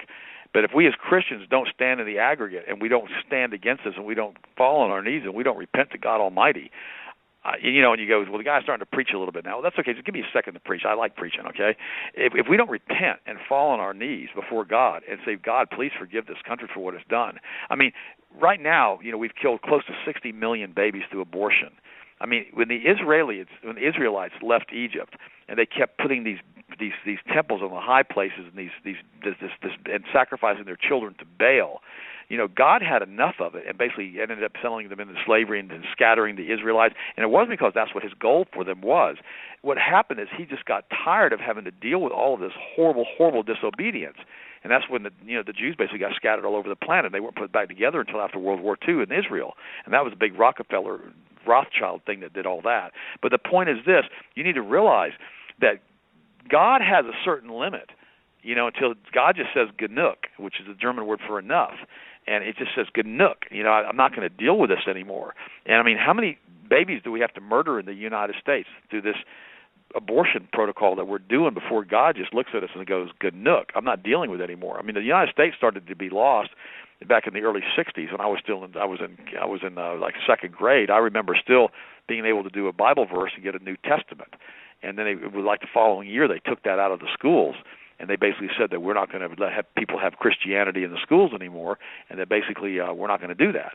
And so when we took God out of schools and we took prayer out of schools and we did all of this stuff, we had a massive degeneration of the entire country, the economy, the lifestyle choices.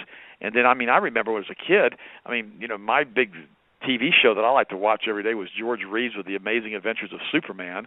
And also I loved watching, Gilligan's Island and those kind of silly shows.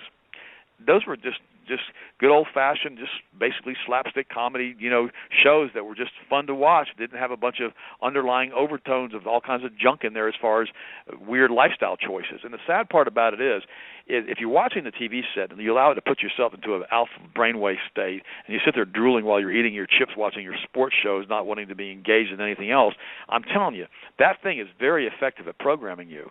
And there's a really good book I want you guys to get. And I want you to read this, and it's got a funny name to it. And I read it on a cruise that I was on last year. It's called The Men Who Stare at Goats, and a movie was done by George Clooney. But don't do the movie because that was a joke. But read this book, and it's talking about how they were actually able to go in and control people's thoughts and minds by different frequencies that they could use. And General Stubblebine was interviewed in this book and did a large portion of the book, and they said they could actually beam certain frequencies into your brain, make you depressed, make you elated. They could give you instant diarrhea. They could make you want to kill yourself, and they could do it with frequency generator machines. And we've got a lot of stuff going on with these lily waves that we're using now that are being tacked onto the electrical currents in our homes. You can look all that up, and it's a mess right now how far we've fallen from the teachings of Jesus Christ, and how we've allowed these interdimensional entities that we have to deal with, we call them demons and spirits and all that kind of stuff, to so influence the United States, and we haven't taken authority over them. The other day I started reading a book by Malachi Martin on exorcism. I had to put it down because it was giving too much credence to Lucifer, and these are real stories of exorcism, and I wouldn't read it because the thing about it is these people had actually allowed Lucifer and these demons and had asked them to have a perfect possession and come into them, and basically their family had brought these people to these Catholic priests to be exorcised, but these people did not want to be exorcised, and they didn't want to have these demons cast out of them because they had asked these demons to come into them. But I do not recommend reading that book. It's awful. I made it to the first 50 pages. I didn't want to read it anymore. It gives too much emphasis to Lucifer and what happened to these priests who are doing all of this. But the point is, we've got to understand this is not a physical battle that we're fighting. This is a battle of principalities, of things that go bump in the night, of different dimensions and interdimensional beings and entities. And I don't want to sound like I'm all like ooh with you guys right now, because that's not what I'm trying to do. What I'm trying to say is, this is real. This battle that we're fighting, that the Bible talks about in the New Testament, is real. And we have to understand that we've got to take dominion over it. Every single morning I pray. We have a prayer time with my family. We all sit down, my 3 kids that are still at home, my wife and I, we sit down and we pray out loud every single morning, and we tell God what we want to have done in our lives, not what we don't want to have done. In other words, we don't pray, and I've mentioned this before on your show, we don't say, "Dear God, please don't kill me." We say, "Dear God, please protect me." You can't pray in the negative.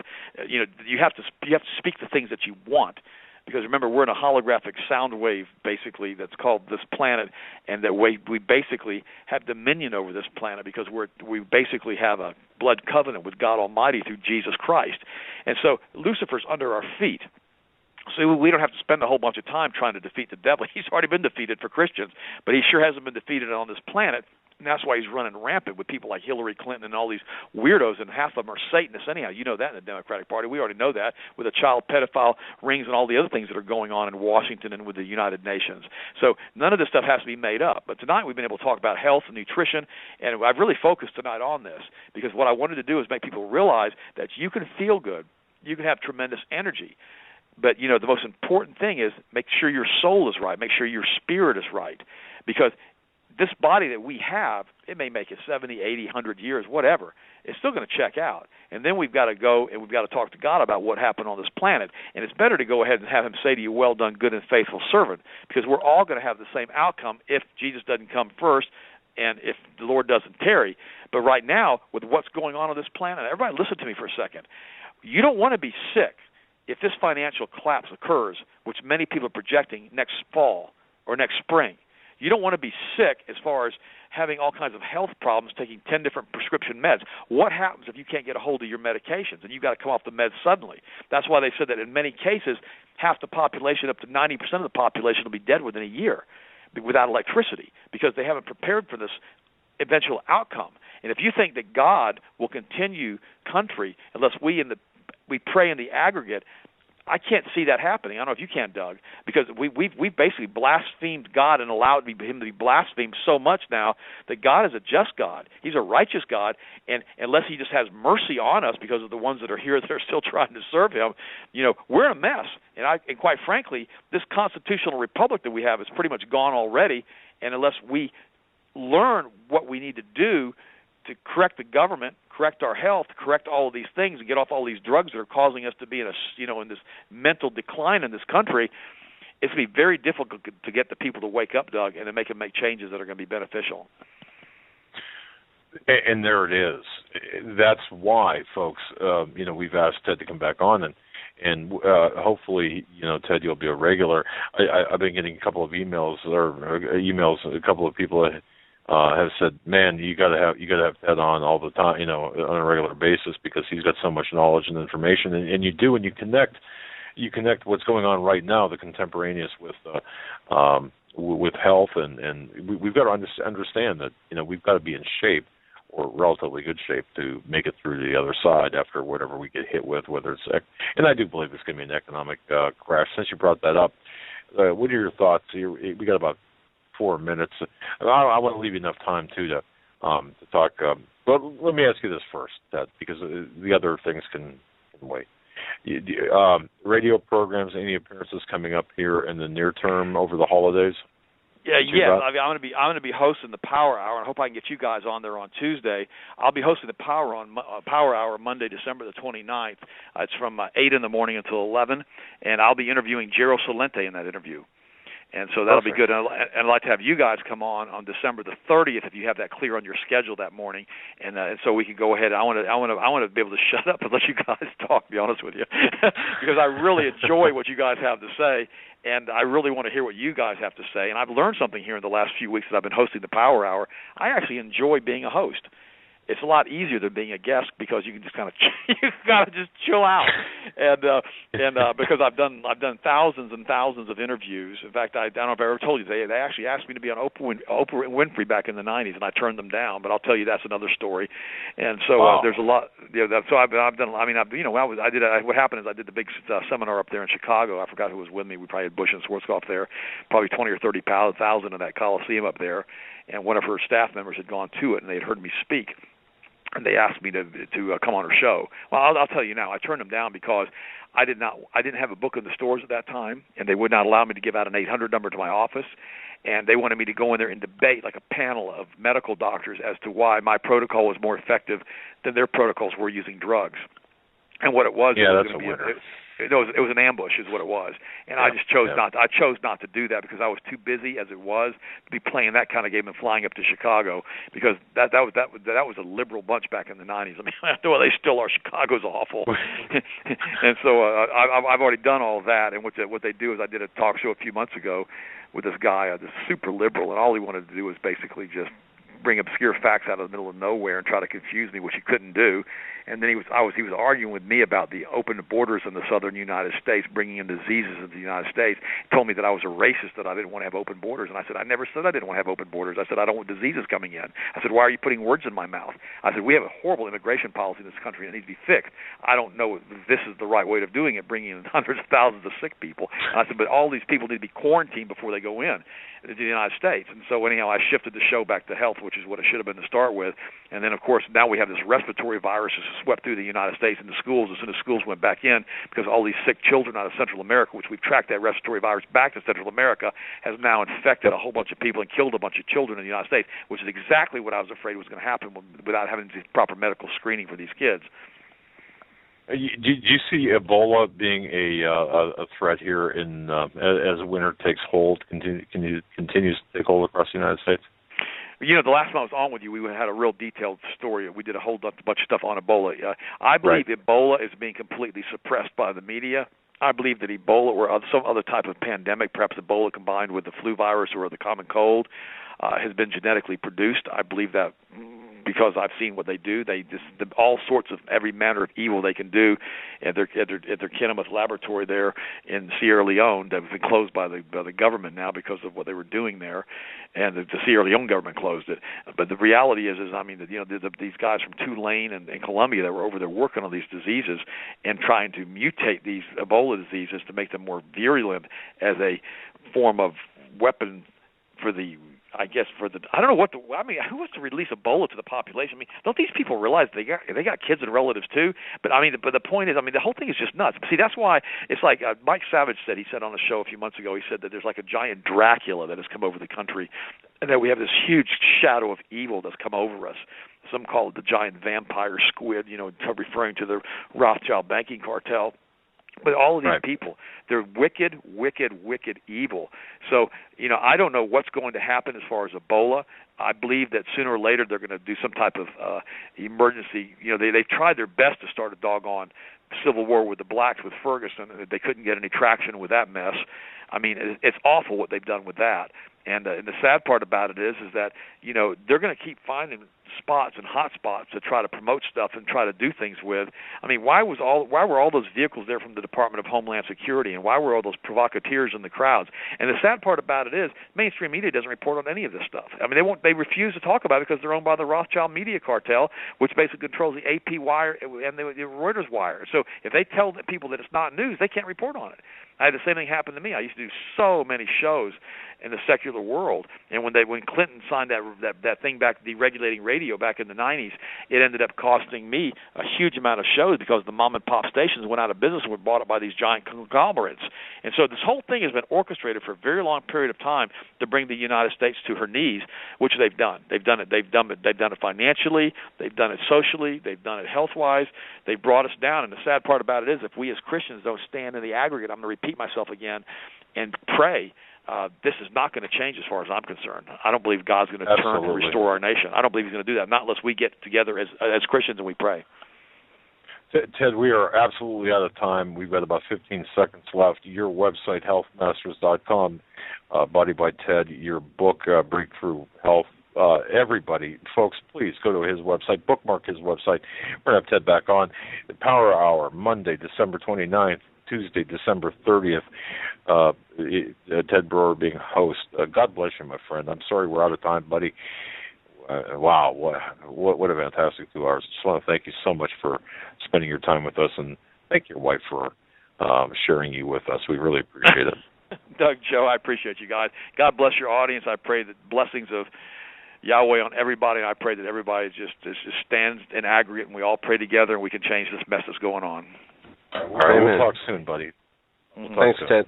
Right. Thanks, buddy. Good night. Bye. Tomorrow night, we'll be joined by Steve Quayle and Greg Evenson back at 8 p.m. Eastern. Have a great night, everyone.